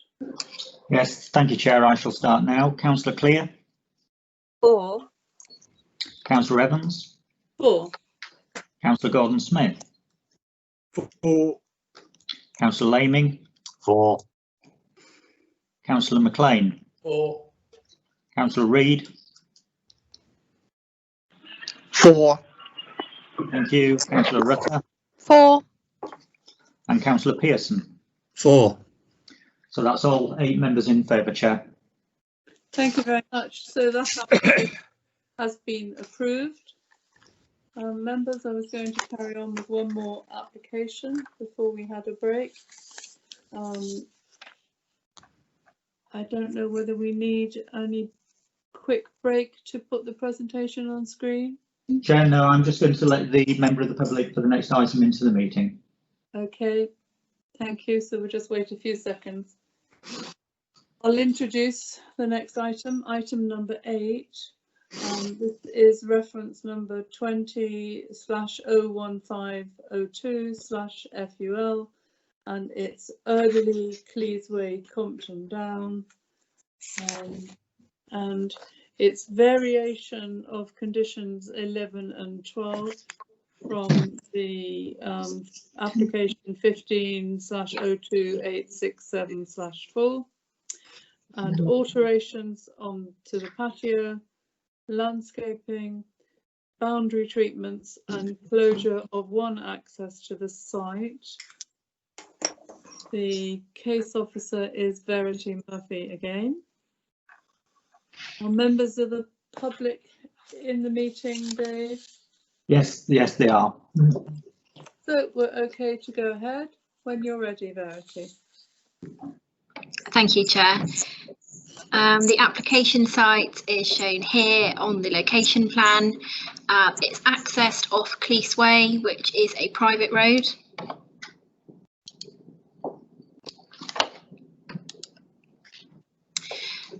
The site is shown here on this satellite image. The surrounding area is characterised by larger residential dwellings, which are set within quite generous grounds. In 2015, permission was granted for a replacement dwelling on the site, and that is under construction at the moment. So we have the front elevation of the replacement dwelling as seen from Cleese Way.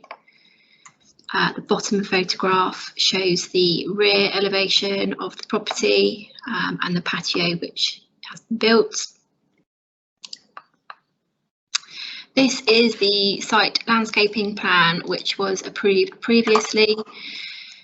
We've got the dwelling here. We've got garages and parking to the front of the site, and a patio was approved previously, which wrapped around the side of the replacement dwelling. This is the proposed site plan now. There have been some changes to the design of the patio through construction. So it's slightly different now in that there is a dogleg in the centre of it. There's a small stone wall with a balustrade along here. On the western section of the patio, proposed is a planter with 5 1.8 metre high laurels to help screen the patio for the neighbours to the west. Under the 2015 application, a 2 metre close bordered fence was permitted as the boundary treatment around the site. Under this application, the applicant has agreed to add a 30 centimetre trellis on top of the close bordered fence along the entire boundary with the western neighbours at Down Cottage to improve the situation for them. At the front of the site, previously a wall was permitted. This application proposes to add 40 centimetres of railings on top of this wall, and it also proposes to close up this access point which was permitted previously.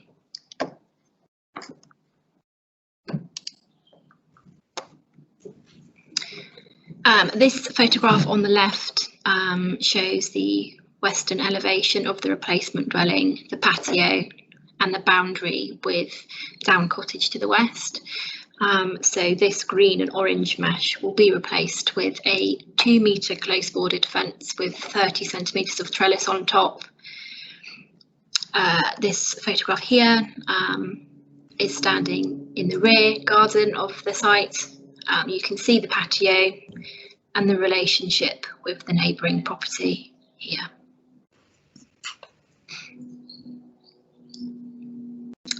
This photograph indicates what the balustrade will look like and the height it will be at.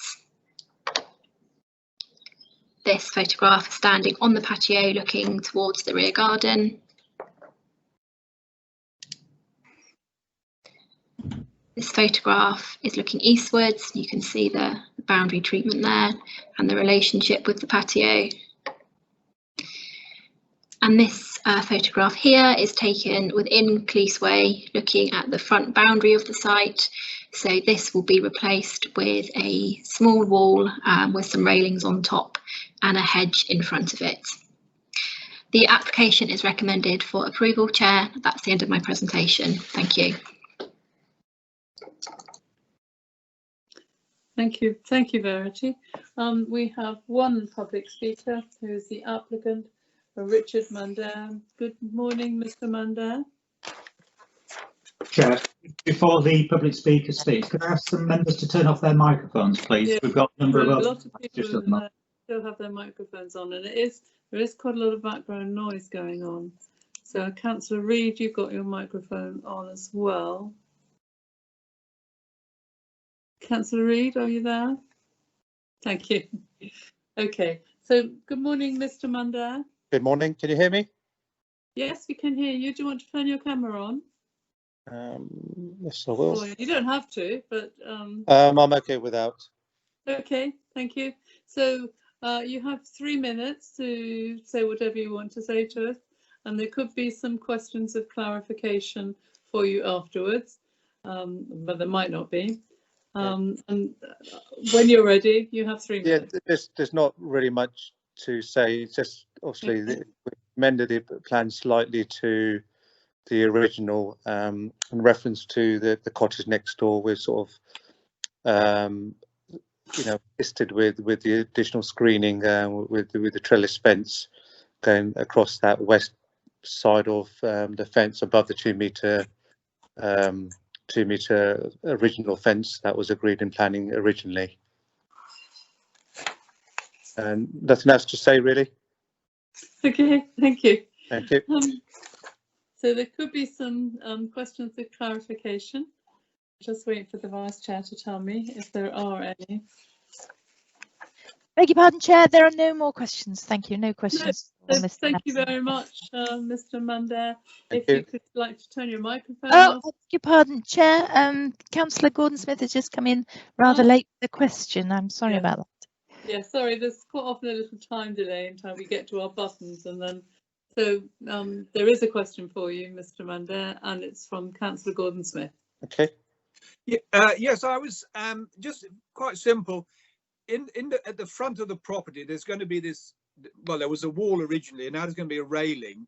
And I noticed on the drawing there's a hedge marked, and I just wondered what sort of height this hedge. So the original plan had a 0.7 metre wall in the original plan. So we're looking to obviously add a slight railing or 0.4 above that, and then the hedge wall set in front. So the idea would be to have the hedge that would, once planted, would sort of cover up to the railings.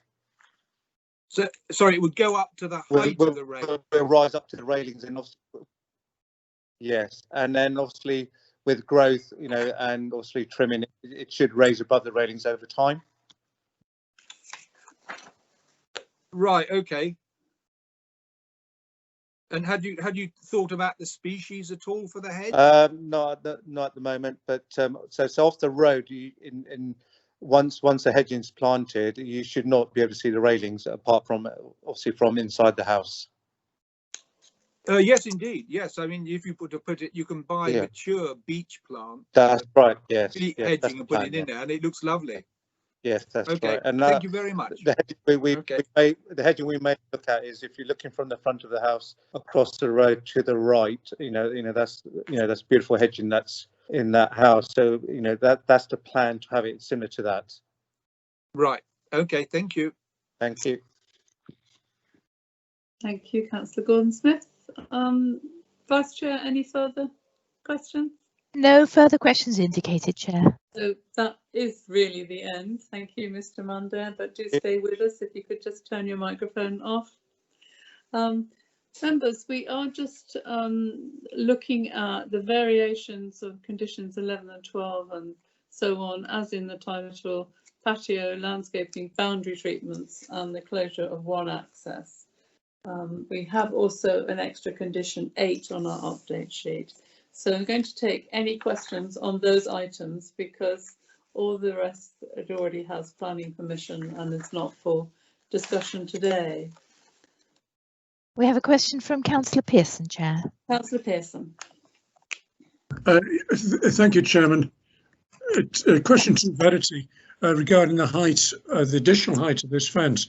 I noticed in your report, Verity, you talk about a 1.8 metre close border fence in the written report, and when you talked about a 2 metre border fence. Now this trellis would go on top of that. Now that will raise the fence effectively above 2 metres. Now how does that fit in with our policies that fencing should be no higher than 2 metres? Thank you, Chair. Apologies for the slight mistake in the committee report. On the original plans approved in 2015, it was a 2-metre close boarded fence. It still will be a 2-metre close boarded fence with the 30 centimetres of trellis on top. The extra height has been put on by the applicant purely for the interests of the neighbours at Down Cottage, to improve the screening for them and to make the situation a bit better for them at their request. It's not going to be particularly visible from the front of the site, so I don't think from an impact on the character and appearance of the area it will be significant. Obviously the front boundary treatment remains low. That's a low wall of 0.7 metres with additional 40 centimetres of railings, which is about 1.1 metres with a hedge. So I don't think a fence down the western side, which is over 2 metres, will have a significant impact on the area. Thank you, Chair. So our policy of 2-metre fencing, you're saying, is deferred because there is an agreement between the applicant and the neighbours. Is that the situation? I'm just going to pass over to Mrs. Pinnock to answer that question. Thank you, Chair. I don't think we have a policy, Chairman, of 2 metres. The Town and Country Planning Act General Commission Development Order says that 2-metre fencing is permitted development between 2 properties where it doesn't abut a highway. So I wonder if that's what Councillor Pearson is referring to. I think in this case, there are neighbour amenity issues and both neighbours would like to see this fencing slightly higher, and we think that's visually acceptable both in visual and neighbour amenity, Chair. So we're recommending approval to you. Okay. It's just that every time you come across fencing that's more than 2 metres, we seem to object about it, and yet in this case we seem to be agreeing. So we're talking about a 1.8 metre fence with no, Chairman, it's a 2-metre fence. Very to correct that. It's a 2-metre fence. It's 2.3. Okay. Yeah. Well, you've heard the officer's reply. Yeah. And you're not going to get objections from the neighbour because they've requested it. Right, any more questions on the issues which are being applied for? No further questions, Chair. So debate.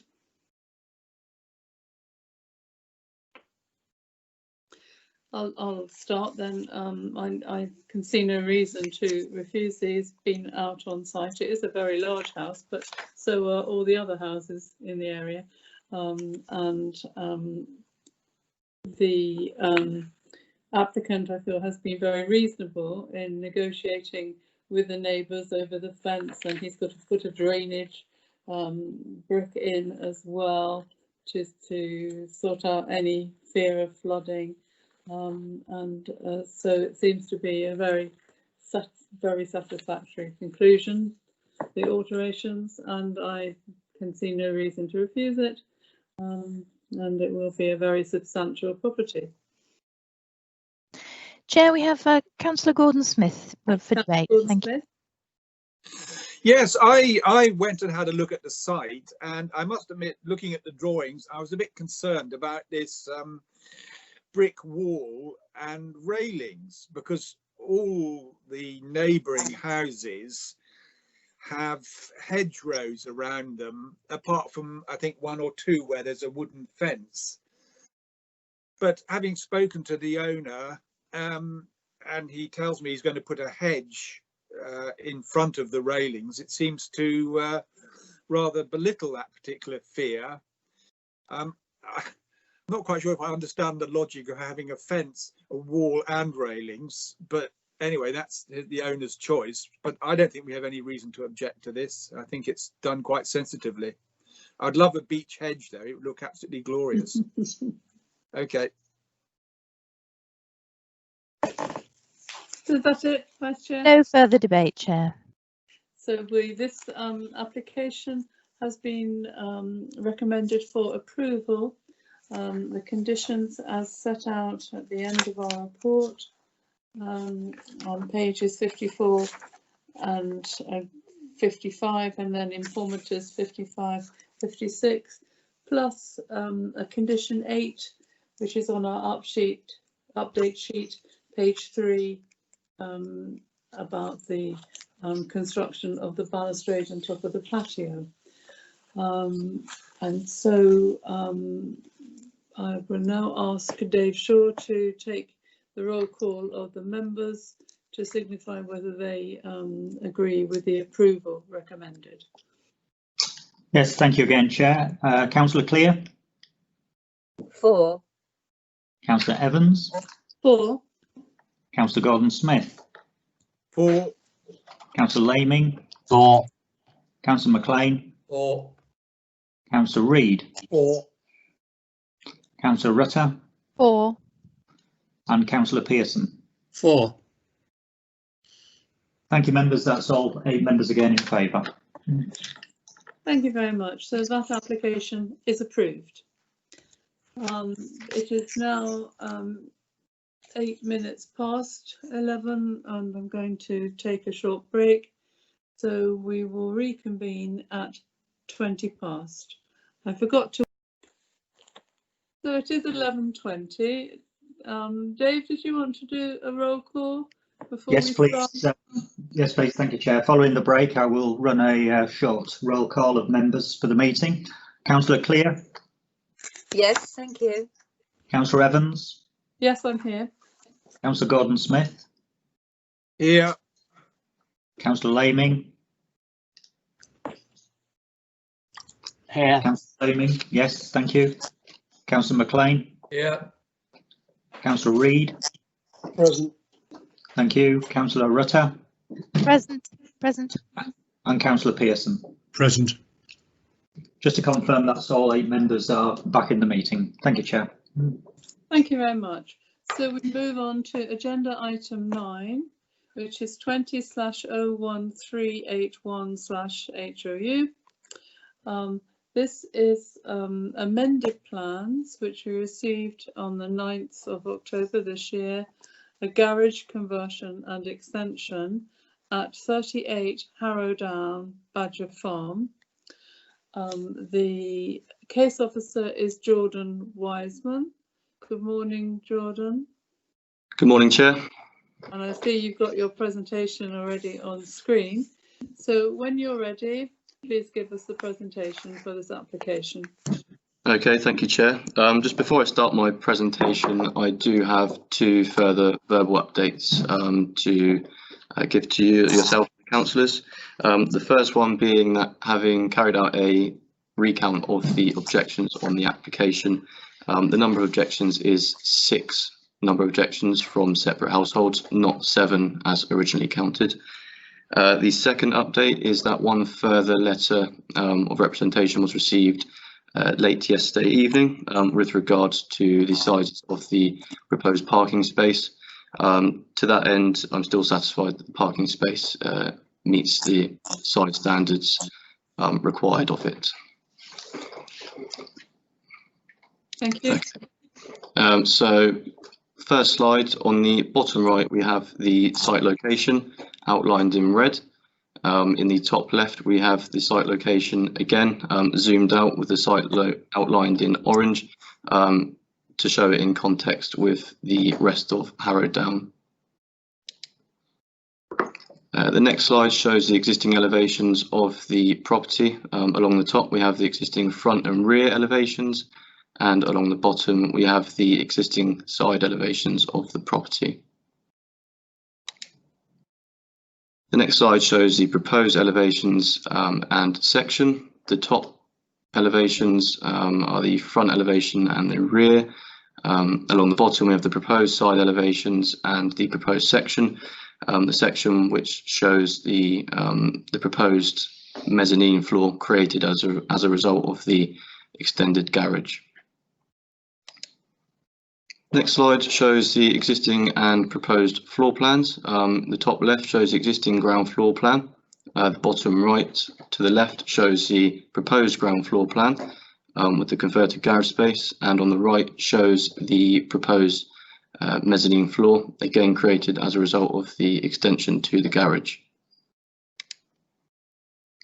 Here we have the existing and proposed driveway stroke front garden layout.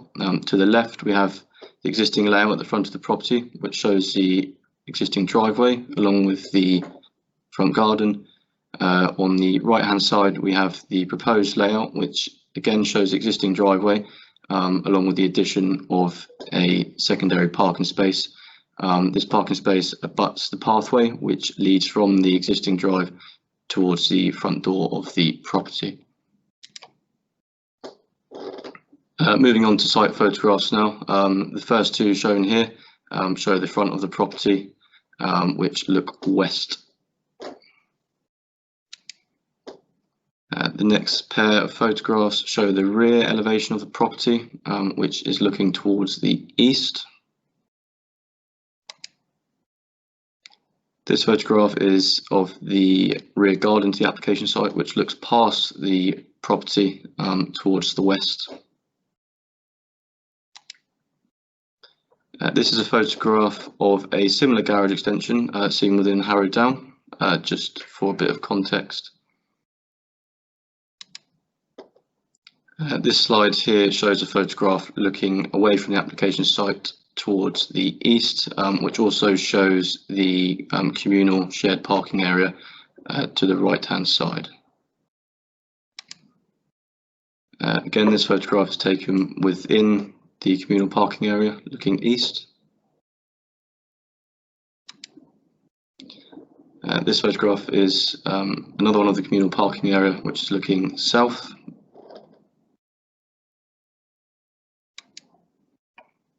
And lastly, this photograph shows the application site in the distance, looking towards the west again, with the communal parking area to the left.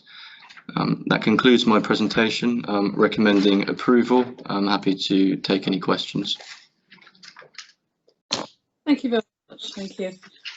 We have two public speakers. First of all, the Parish Council representative, Vanilla Jarvis. Good morning again, Councillor Jarvis. Good morning. And you can turn your camera back on. Yes, lovely. So you have 3 minutes and you'll see a clock that comes up on screen. And when you're ready, please start your presentation or whatever you want to say to us. Okay.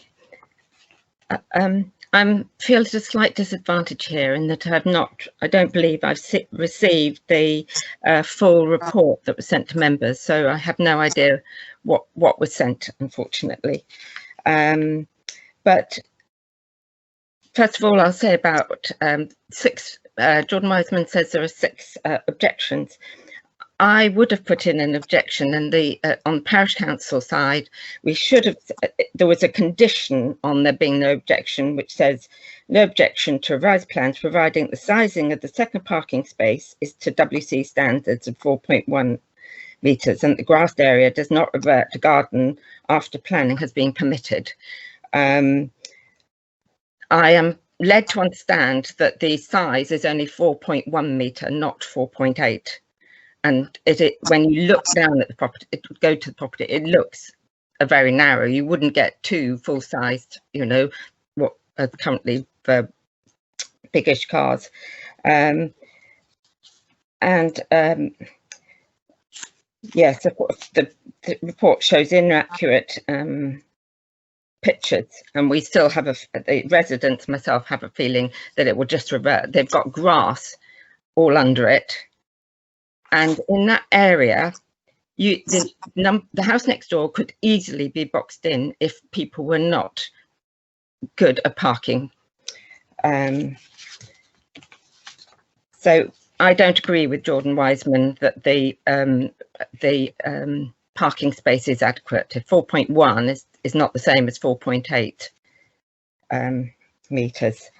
I'd also like to mention that with this, he gave an example of a picture of another with an extension on, I think, Harrow Down. I bet that other picture did not have 2 front doors.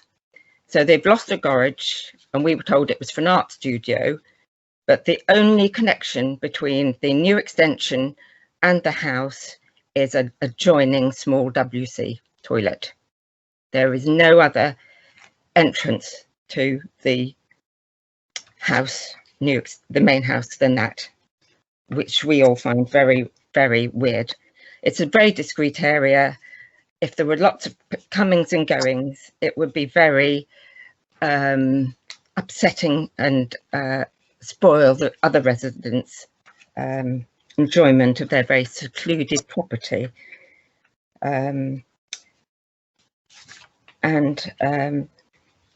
Yes, I've said that there is no communal parking in that particular part of the close. They'd have to go somewhere else. There isn't a lot of turning room. And to say the house, it says, apparently your report says that the house... That is 3 minutes, Chair. Thank you. I'll have to stop you there, Councillor Jarvis, but there could Sorry, be... I was very nervous, indeed. Yes, not to worry. We understand that, but we have heard the points that you've made to us, and there could be some questions of clarification for you from the committee. I'll just check with the Vice Chair as to whether there are. Vice Chair? No questions at the moment, Chair. No. Actually, I have a question, if I may. Yes, of course. Thank you. Hello, Councillor Jarvis. Thank you for coming along today. You mentioned that there was no communal parking in that particular area, but we were shown photographs by the officer which show that there is. So I'm a bit confused. Is that parking in some way limited or? It's in a different area. So this is a very, very small enclosed paved area of houses. In that paved area, there's no visitor parking. If they were doing visitor parking, they'd have to go over the road, which is more for the residents of the rest of that part of Harrow Down. Okay, thank you very much. We have Councillor McLean and Councillor Laming with questions, Chair. Thank you. Councillor McLean. Thank you, Chair. I'm getting slightly concerned here about this communal parking. We heard it mentioned a lot in the officer's report, and yet we've just been told by yourself, Fenella, that there is no communal parking where that property is. Can you clarify that for me, please? Thank you. Yes, as far as I'm aware, there is no, in that little area that is a very discreet area on its own, very private, there is no even turning circle or resident. It's all just the houses and their parking. There is no visitor parking. Thank you very much. And did you say someone else, Vice Chair? Sorry. Yes, Chair, Councillor Laming. Oh, Laming. Councillor Laming? Yes, I think this might clarify things a little bit. If you could answer this, please, Fenella. The area immediately outside the house is the only area that they can park. The communal area, I believe, is the same as it is on many parts of Badger Farm, where the spaces are actually allocated to the houses that haven't got garages, which therefore what is supposed to be a communal area isn't really, and there is a considerable amount of parking problems in that area with the number of cars versus the houses. And members may remember we actually visited a house further down the road, I think it was last year, when we were looking at this sort of problem as well. Could you just give me your views on that, please? Councillor Laming, you've sort of turned your microphone off in the middle of the end of your sentence. So just tell us the end bit again. Yeah, sorry. Could you just give me your views on that from the Parish Council's point of view, please, Fenella? Yes, I agree with Brian that I also live in a sort of rather discreet little close, and there is limited visitors parking. Sometimes they are numbered, sometimes they're not, but I went down there several times and they're well used. Actually, they're really that area for common parking is for the area, the houses just around that area, not where this part of Harrowdown is, which is just a discrete area on its own with no visitor parking. And Councillor Jarvis, I have a question. The parish council originally objected. Yes. And then they withdrew their objection because an additional parking space was created by using the front garden. Yes. And then providing it went up to 4.8. And you've heard from meters, you've heard from the case officer today that that is the case. I disagree with what he says. Have you measured it yourself? Well, I have been reliably informed. I don't have the ability to do that, but I have been very reliably informed. So I think if an independent person, not Jordan, and obviously me, wouldn't know how, but I have been. But so somebody needs to go who is not either of our two people to check that. If you look at it, it's just got two little sort of funny paved areas. They're hardly wide enough for the wheels of a normal car, and art grass all around. But I don't believe that he's correct in that. He may be satisfied, but that's not the same as it not meeting the standards given by WCC.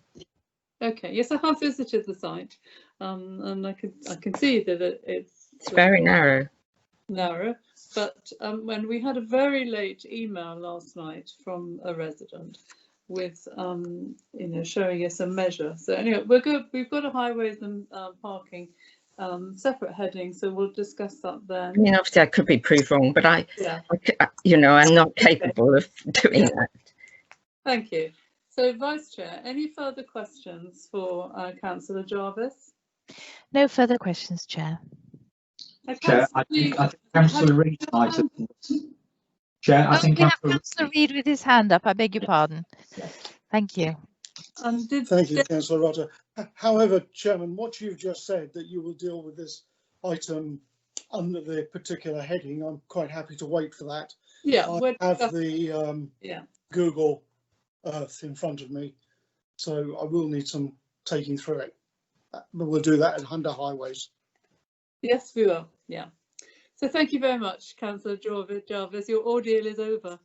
All right, thank you. If you could just turn your microphone and your camera off, and obviously you'll stay and listen to the rest of the meeting. I think that's it, Vice Chair, for questions for Councillor Jarvis. Yes, Chair. Yes, Chair. And so we move on to the applicant supporter, Marek Brabowski. Good morning again, Mr. Brabowski. Good morning. Good morning. Right, so you have 3 minutes when you're ready. Thank you. I am grateful for this opportunity to provide clarity and reassurance to the committee and to the opponents, as the main concern regarding this project was based on the assumption that I had aspiration to transfer my professional activity to the proposed conversion and consequently cause public nuisance. I believe this incorrect idea was initiated by one of my neighbors, with whom during the first lockdown I had a brief and informal conversation when I expressed my opinion on some positive aspects of being and working from home. It is legitimate and understandable to have concerns, but what is wholly unacceptable and wrong to spread false rumor among neighbors based on anxious assumptions without proper verification of facts.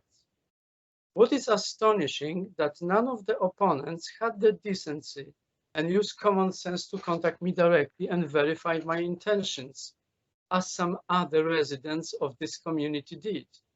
Instead, in the true spirit of solidarity, they have expressed the same anxious narrative, speculating that the proposed conversion is going to be used for business, quoted, a retailing shop, with layout confirming its purpose, a scenario suggested by some of the opponents. Sadly, that is laughable. I have been running my clinic in the town center for over 22 years. The clinic is firmly rooted in the town and has been refurbished and redecorated recently. I practice medical acupuncture and herbal medicine, which is tailor-made. I see on average 4 patients a day strictly by appointments only. So it is not like a candy shop that you can just pop in and get your favorite sweet and there's a queue outside. My partner Joanna has been an artist for over 35 years. She's got a website and this can be verified. The main purpose of the garage conversion is to relocate her workshop, which is currently occupying our living room, to the proposed conversion. Also, to create an additional independent living space for family and friends visit. Initially for this purpose, we have submitted a planning application to build a garden studio office. However, it soon became evident that the designated area had insufficient amount of light needed, so creating southlit facing mezzanine will provide most optimum light quality and will give better value of the property. How the internal space is divided or accessed, that is none of the opponent's concern, as long as the layout complies with the planning law and regulations and is acceptable to the planning office. As a point of reference, a garage conversion with a very similar front elevation has already been built in Badger Farm, from which I took the design inspiration. Interestingly, it has not been labeled as a business project. I have to stop you there, Mr. Bobrovsky. Thank you very much. But there could be questions of clarification from the committee. Could I start? So I didn't quite understand. I'm awfully sorry. I didn't quite understand. Do you intend to have people coming to this annex or whatever you'd like to call it? Well, I haven't finished really. So now the purpose of the question was about the front elevation and a big question about why there's the front door, mysterious, which the front door will be not like normal household door. It is there to create completely independent space. Mm-hmm. So if my partner wants to have a group of friends or want to see somebody there for the artwork and to have completely independent access. Also, we need to have access to the garden. So instead of carrying out waste from the garden, we prefer to have this particular access to the garden through that door. Why toilet? Because we didn't want to waste the space inside and build toilet inside. So access through toilet makes sense. We didn't want to make additional door because it will just be not very well fitted within the corridor of the house. So it's another big mystery. And I would like to really calm down all the residents. It's not going to be a retailing shop built in this community, which suddenly will spring up in the doorstep. And I wanted to invite anybody who have further questions to come to me directly to talk, instead of relying on some unsubstantiated rumor which went through the community that I intend to transfer my business activity to my house. The clinic is here. I'm speaking from that, and okay. I'm not retiring yet. So hey, yeah, that's the story. So I think what was behind my question was, will you be having people coming to visit you for business purposes, and will they be coming by car? Because we've already heard a bit about the tightness of the parking. Now, in terms of the parking, I absolutely does not agree with Fenella Jarvis. There is a space even if somebody is coming from, let's say, family member visit. This is not a matter of just even business. There's a space to park right in front of the house, and you can still maneuver the cars. So I invite anyone to witness this if there's a problem. In regarding to your question, whether there will be business, there will be no such a business. All what she will do is she will run her studio there, when she will basically free the living room, and she can start painting in the annex, which we intend to do that. And when somebody will come to her, we will ensure, I've lived there for 20 years, and there will be last things. I've never contributed to the parking problem, and I'm very well aware of that. So if somebody arrives there, we will definitely ensure there will be no any congestion, and there will be no queue that suddenly 10, 15 people will arrive for some art gathering or anything like that. So for clarification, I'm awfully sorry to pursue this point. For clarification, you work from where you are now professionally, and this annex is for personal use. Absolutely, it's used for my partner. That's what I try to emphasize in my, maybe I haven't finished this completely, and maybe the speech is lacking some clarity here. So let me just emphasize one more time.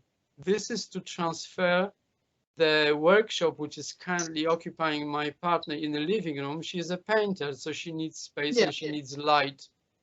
And that's why she's using a living room, because we have sufficient amount of light. This information can be verified. She's got website. So we want to transfer her hobby, let's say, to that particular area, but also use for, it's a living space. So if we have family and friends visit, we can use that as a completely independent space there. Yeah. Mr. Brovosky, I've got it. Thank you. Thank you for clarifying. Vice Chair, any further questions for the applicant? I think we've grilled him enough, Chair. No further questions. Oh dear. I'm sorry. I hope you didn't think I was grilling you. I was just trying to clarify. No, I'm perfectly fine with that. Okay. So thank you. Thank you. If you'd like to turn your camera off and your microphone, but obviously you will be staying to listen to the rest of the application. So Jordan, anything you'd like to pick up from what you've heard in public speaking? Yes, thank you, Chair. I would just like to clarify on the parking situation. So the communal shared parking area to which I referred to within my report is, I'm just going to use my mouse here, is the area where the mouse is here. The application site is set back off of the road which serves Harrow Down, and in front of the application site is a sort of concrete hard surfaced turning area which allows cars to drive in and exit and turn around. That is not what was referred to in my report as the communal parking area. As mentioned to begin with, it is this space here which is referred to. Having visited the site, it is not evident that there are any restrictions there which saves those spaces for any particular properties within Harrow Down. Furthermore, I just wanted to clarify a point with regards to the parking space. I wanted to reiterate that the measurements have been checked on this plan, measured against the scale given. It is shown on the plan here that the space is 4.8 metres deep, which is to the parking standards set out by WCC, and there is also a 900mm gap between the parking space provided and the property, which allows sufficient room between the new space and the property. And that's all from me. Thank you, Chair. Thank you. And we have got highways and parking on our list of headings. We might come back to it, but thank you for that clarification. So that being all the questions, we'll move into questions from councillors to Jordan. I think really we could take all of them together because there's only certain issues that seem to have come forward. Could I start on this highways and parking? And you've remeasured it, Jordan, and you say it's 4.8 metres, which is to the City Council parking standard. I couldn't see a condition which I thought was going to be put on that this couldn't be returned back into garden. That is the intention of the applicant, the current applicant. But is there a condition to be put on there? Thank you, Chair. I haven't recommended a condition for the retention of the new parking space. The reason being, as it was considered that the application wasn't refusable without the additional parking space. This is due to the parking standards stating that it is acceptable for there to be a mix between allocated spaces and communal spaces. A 3-bed dwelling such as this should have a minimum of 2 spaces. It's considered that with the existing allocated space in the form of a driveway and the communal parking in the area, there is 2 spaces provided, and that was my reasoning for not recommending a condition for that. Could I just take that further, because I have been on site, and so there is 1 space, and then presumably the garage was the other space, and the garage is going. And surely, if our standards require there should be 2 parking spaces, 1 being a communal space is surely not a replacement for the garage. Thank you, Chair. No, you're correct. It's not a replacement. So the current situation on the site is that with the garage, it does have 2 allocated parking spaces. However, once that allocated space has been removed, it is considered that there's still sufficient parking in the area with the communal spaces and the allocated space on the driveway to serve the 2 parking spaces required for a dwelling of this size. Right. Well, I might come back to that, but anyway, members. We have questions from Councillor Laming and Councillor Pearson, Chair. Councillor Laming. Yeah, and Councillor Reid has got his hand up as well. Thank you, Chair. I'd like to carry on that point, if I may, because parking in this area is quite contentious, and we've turned down an application, I think it was last year, for a house further down the road, because the plan showed one thing, and when we measured it ourselves physically on a site visit, it didn't match up to the length that was there. So can you confirm, Jordan, that you have physically measured that part there? And the second thing is, I don't really feel comfortable with saying about the communal parking when a lot of these sites aren't actually communal, they're designated, even though they haven't got numbers and white lines. So I'd like to clarify that, so if you would.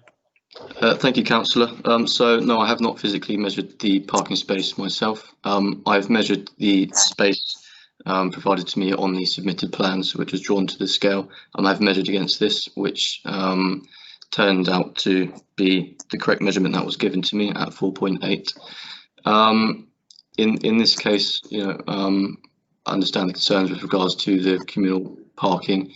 Be more than happy to recommend a condition which retains the additional parking space with the existing, so that does not get, you know, converted back to front garden. Yeah, I mean, I'm really concerned that we need to measure that distance that they're saying, just to make sure that there is the 4.8 metres, because we do know that people's tape measures seem to vary in length.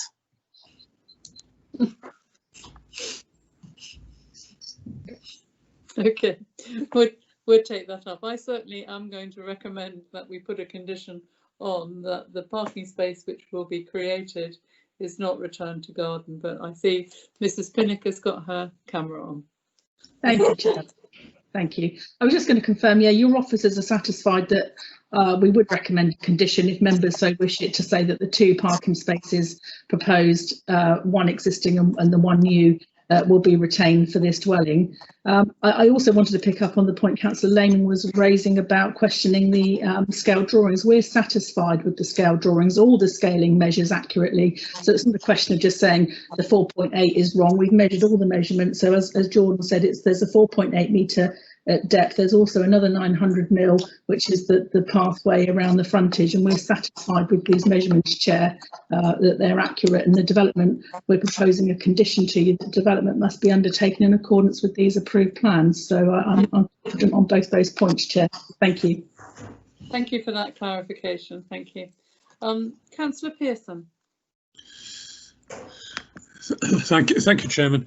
Yes, regarding this additional space, I understand what Jordan is saying about the original plans of the dwelling, 2 parking spaces, garage 1 of them. You remove the garage from that formula, then they could, within, I guess, permitted development, put another space in. That I understand. But what is the present boundary treatment in front of that additional space? Is there a bush or a hedge there? And is there a landscaping provision allowing for the removal of that? And secondly, is there a drop curb allowing for vehicles to go on and off that new parking space? Okay. Thank you, Councillor. There currently aren't any boundary treatments which separate the existing driveway in the front garden from the public realm or the hard standing in front of the property. It's currently level on site, so there's no sort of drop curb, so to say. Cars are able to drive on and off without a necessary drop curb.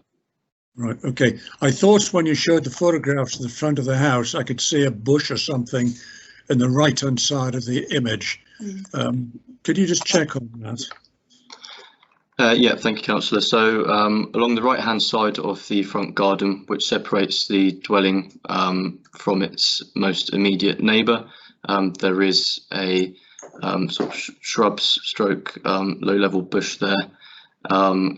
To the front of the property, in the centre of the front garden, there is a small bush stroke tree, which is to be removed should the parking space be included. So do we need to add any landscaping to this, or was that originally part of the original planning landscape? So this is as the site as existing. The parking space removes this sort of landscaping. I can't add any more to that, I'm afraid. I mean that bush isn't there because the original landscaping scheme, is it? Yeah, I can see it on the left-hand drawing there, and obviously with where the new drive is going in, quite clearly that bush has got to be removed. I mean, is that permissible? Are we happy with that? Yes, Councillor. To my knowledge, I'm not aware if that was something which was as part of the original landscaping plan for the development, or if that is something that the applicant has planted since they have occupied the site. Okay, thanks very much, Jordan. Thank you. Councillor Reid. Thank you, Chairman. First one is to say that under the update sheet, we have a 63. The report wrongly says that there is a communal parking, and the recommendation or the comment underneath it says about the communal parking space. Very questionable as to one counteracts the other to some degree. But in saying that, looking at the parking space on Google Earth, which may be or may not be communal, it would appear to be only capable of taking 4 vehicles. Are the officers happy that there may well be a shortage of parking in the vicinity? And the second part was actually going to refer to the shrubbery in front of the house, which is clearly shown as 4 bushes, most of which will have to be removed in order to accommodate the to provide the parking. So really, it's back to the so-called communal parking spaces. Will 4 be enough for that particular area? Thank you, Chair. Mrs. Pinnock, are you wanting to come in there? Yes, please. Thank you, Chairman. I think based on our recommendation to you, and I think from what I've heard from some members, you're likely to accept our proposal is to add a condition to require the retention of the 2 spaces. That would meet your council standards anyway. And I think the communal parking is just there as whether it's available for all or if it's managed is not something in our control. But I think if the 2 spaces assigned to this unit are retained, the condition that should satisfy the members and officers that it meets your standards. And I think the other point is about the shrubbery. There's no control on that shrubbery along the front garden. It is just, you know, garden planting. And the new plan shows the parking space and the retention of the shrubbery along that side boundary. And I think that's in our pack on page 78 that I just showed you a moment ago, which sets that out, Chair. So I'm satisfied on both those bases. Yes, and when, I mean, it's tight on site, but there are spaces to park. Not in that particular little. It's like a little separate courtyard for councillors who haven't been there. But there are other spaces in the area where people can park. But anyway. Thank you, Chair. I'm sorry that I covered the camera up. I didn't realise it. Looking at the hard copies. Now we can see your Christmas tree. Very nice. Thank you. Vice Chair, any more questions? Councillor McLean would like to raise an email that has been sent in today, I believe. Thank you. Councillor McLean. Thank you, Councillor Rutter. Very perceptive. Chair, we've received an email this morning that shows a photograph of a tape measurement that seems to suggest that it is not meeting our standards, as we are, you know, we've been referred to them by Mrs. Pinnock as our standards. But if they don't, and the evidence, okay, it's totally unsolicited, we don't know if either whatever, but if it was sent with veracity, we can then look at it and say to ourselves, hang on a minute, this doesn't conform to our standards.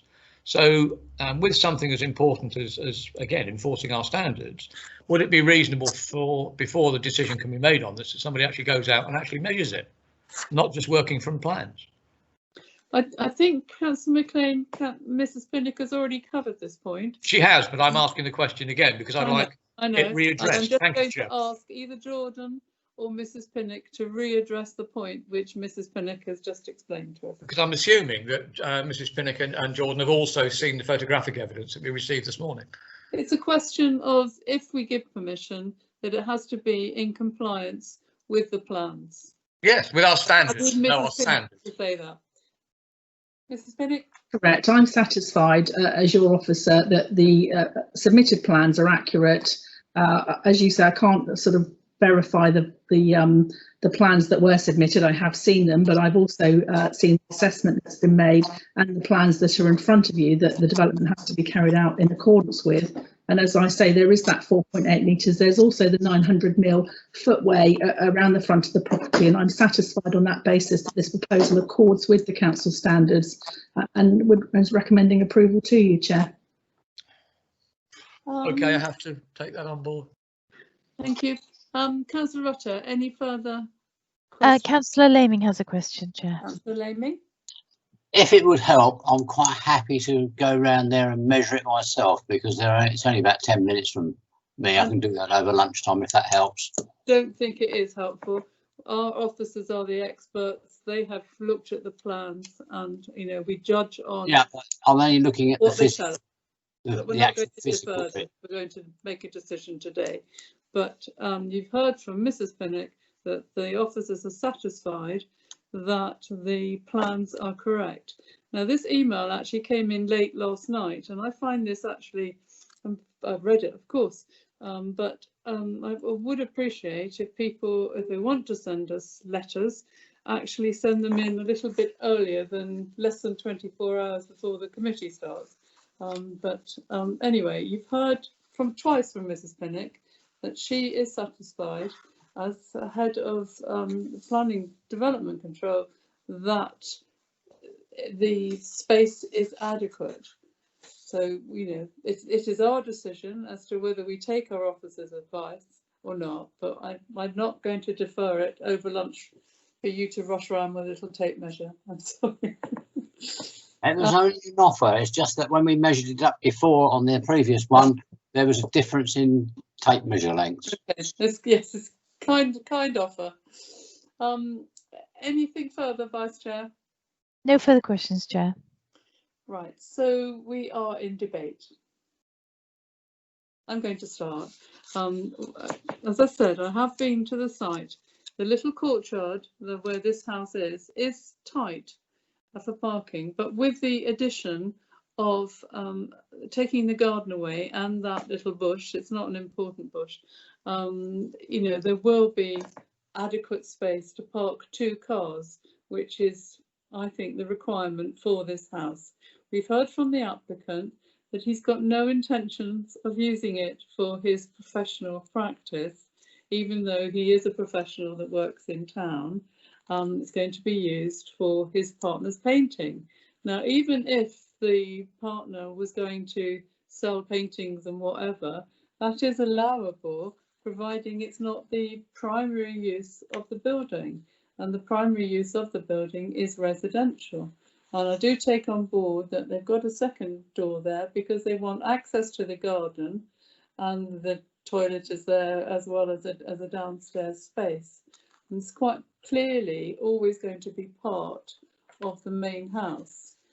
So our officers have listened to councillors' worries about the parking, but as I say, that there were other spaces that people could park their cars in the wider realm if that was necessary. And we've heard from our officers that they are satisfied that providing it's built to the specifications given to us, that it's perfectly acceptable and is up to our standards. So I see no reason to refuse this, and I should be voting to approve it. Vice Chair, any further contributions to debate? Yes, Chair, we have Councillor Clear and Councillor Laming. Councillor Clear. Thank you, Chair. Yes, I have visited the site and I agree with Councillor Evans. It is very tight on site. Regarding communal parking, as Mrs. Pinnock said, we really have no control over that. So I am satisfied now with the officer's explanations regarding the parking. There was one stage today that I was kind of getting a bit concerned regarding the primary use of the property, but I think with Councillor Evans asking the questions from the applicant, they have now been, I'm satisfied with the answers. So yes, I will be supporting this application. Thank you, Chair. Thank you. Councillor Laming. Thank you, Chair. I'm glad that the supporter came along and told us exactly what he was proposing to do, because there has been a lot of correspondence that we've seen saying that he would be running a business. So I'm pleased with that. I am concerned with the parking on this particular site, because we have seen further down the road when somebody applied for permission that the parking wasn't in accordance with the plan when we measured it up physically when we did a site visit. So therefore, I really feel that we should have had that measured physically before we make a decision. So I can't support. Thank you, Vice Chair. Any further contributions to debate? No further debate indicated, Chair. Thank you. So we're going to go to the vote. Oh, I beg your pardon, Councillor McLean has just slipped in. Thank you. Councillor Wow, McLean. like a ninja. Thank you, Chair. I like Councillor Laming, a tad concerned that putting such weight to our standards as we do, we've taken the measurements off plan. We've had photographic evidence, whether well-intentioned, from a neighbour that would tend to refute that. I'm sure if I suggest that we defer this until somebody actually takes some physical measurements, I don't think it'll get through, but if anybody would be prepared to second it, it's just so we get an accurate measure of what's being proposed. I second that. Thank you. And I'm quite prepared to do it at lunchtime with the owner. Right. Now. Which means we would just defer it to the first item after, just to complete the first item after lunch. We have a very full afternoon, so I'm not sure we have time. But anyway, we have a proposal. Mrs. Sullivan, could I just have your advice? Do I now take a vote on that proposal, or do I carry on letting people do debate and then do that afterwards? Chair, it occurs to me that you might want to hear the debate from all members who wish to contribute before you deal with the proposal. Yeah, okay, thank you. So Councillor Reid, I see, have you got your hand up again, or was that the old hand? I have to. It's just to confirm basically that subject to that measurement, and if the measurement is incorrect to the plan, then presumably planning permission would automatically not be granted if there's a mismeasurement. So the fact that if it's measured afterwards and it's found that it's incorrect, then how do we stand planning wise then?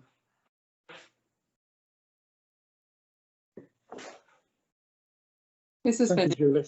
Yeah, thank you, Chair. The responsibility is for the applicant to implement their planning permission in accordance with the approved plan. And obviously, if they can't do that, they will need to come back to us and set out how they propose to alter that. But at the moment, we're satisfied with that. And I think even I can clearly see there's more room on the site, Chair, to go further back in if that's required. And I'm really satisfied that there is enough space to park another car on the frontage here, Chair. And also, it is the job of our officers to measure the space, not us councillors. And you know, there needs to be a level playing field. So we have the experts, our officers, and you know, They've only measured it from the plan, Chair, which is my point. Well, the condition 2 says the development, if it's approved, should be constructed in accordance with the following plans. So yes, Councillor Reid is right. If it's not in accordance with the plans, then they'll have to come back to the City Council. But Mrs. Pinnock and Jordan are saying it meets the City Council standards. Now, anyone else want to join in the debate? No further debate. No. So we've had a proposal that this should be deferred, and I'm not sure. I need to take advice as to whether we're going to be able to fit it in today. I suspect not, because we've already squeezed me and one in. So I'm going to put that to the vote. Councillor Councillor McLean has wants a deferment for a measurement, and it's been supported by Councillor Laming. So Dave, could I ask you for the committee to vote on that proposal for a deferment of this application? Thank you. So those in favour of deferral, Councillor Clear? No, I'm not in favour. Councillor Evans? Against. Councillor Gordon-Smith? I'm not in favour of deferral. Councillor Laming? For. Councillor McLean? Councillor McLean? I'm for deferral. Thank you. Councillor Reid? Against. Councillor Rutter? Against. And Councillor Pearson? Against. So that's 2 for deferral and 6 against, Chair. So that suggestion amendment falls. I think we've probably reached the end of debate, have we, Vice Chair? Yes, Chair. So we'll now move to the vote on the application. This application has been voted for approval. I don't think there'll be any dispute about this, but could the committee just unmute their microphones and agree that we put in an extra condition which says something like, and leave the experts to phrase it correctly, that the parking space, which is currently garden, is retained and not returned as garden, something like that. Is that, Mrs. Pinnock, is that what we're suggesting? Yes, thank you, Chair. I was going to suggest the condition along the lines of that the parking space, the 2 parking spaces shown on the approved plan, and we can reference that plan, must be retained and used only for parking. Right, so that would Could be. I propose that the wording be agreed between yourself and the built environment officer? Well, Mrs. Pinnock, really. Mrs. Pinnock is in charge of that. Yes, so would you, is anyone Agreed. not? Agreed. Agreed. So this application has been recommended for approval with the conditions on page 69 and 70, plus the one that we've just all agreed. and the informatives on page 70 and 71. So over to you, Dave, to do the roll call of members as to whether they approve. And the update sheets. And is there yes, sorry, no, is there anything on the update sheet? There's no conditions, Chair. No. No conditions, so I don't need to include the update sheet. Right, so Dave, over to you. Yes, I will start. Councillor Clear? 4. Councillor Evans? 4. Councillor Gordon-Smith? 4. Councillor Laming? Abstain. Councillor McLean? 4. Councillor Reid? 4. Councillor Rutter? 4. And Councillor Pearson? 4. So that's 7-4 and 1 abstention. Thank you, Chair. Thank you, thank you. So that application is approved. And thank you very much. And congratulations to Jordan. I believe, Jordan, this is your first time presenting at committee. Hope it was an enjoyable experience for you, and you did very well. Yes, thank you, Chair.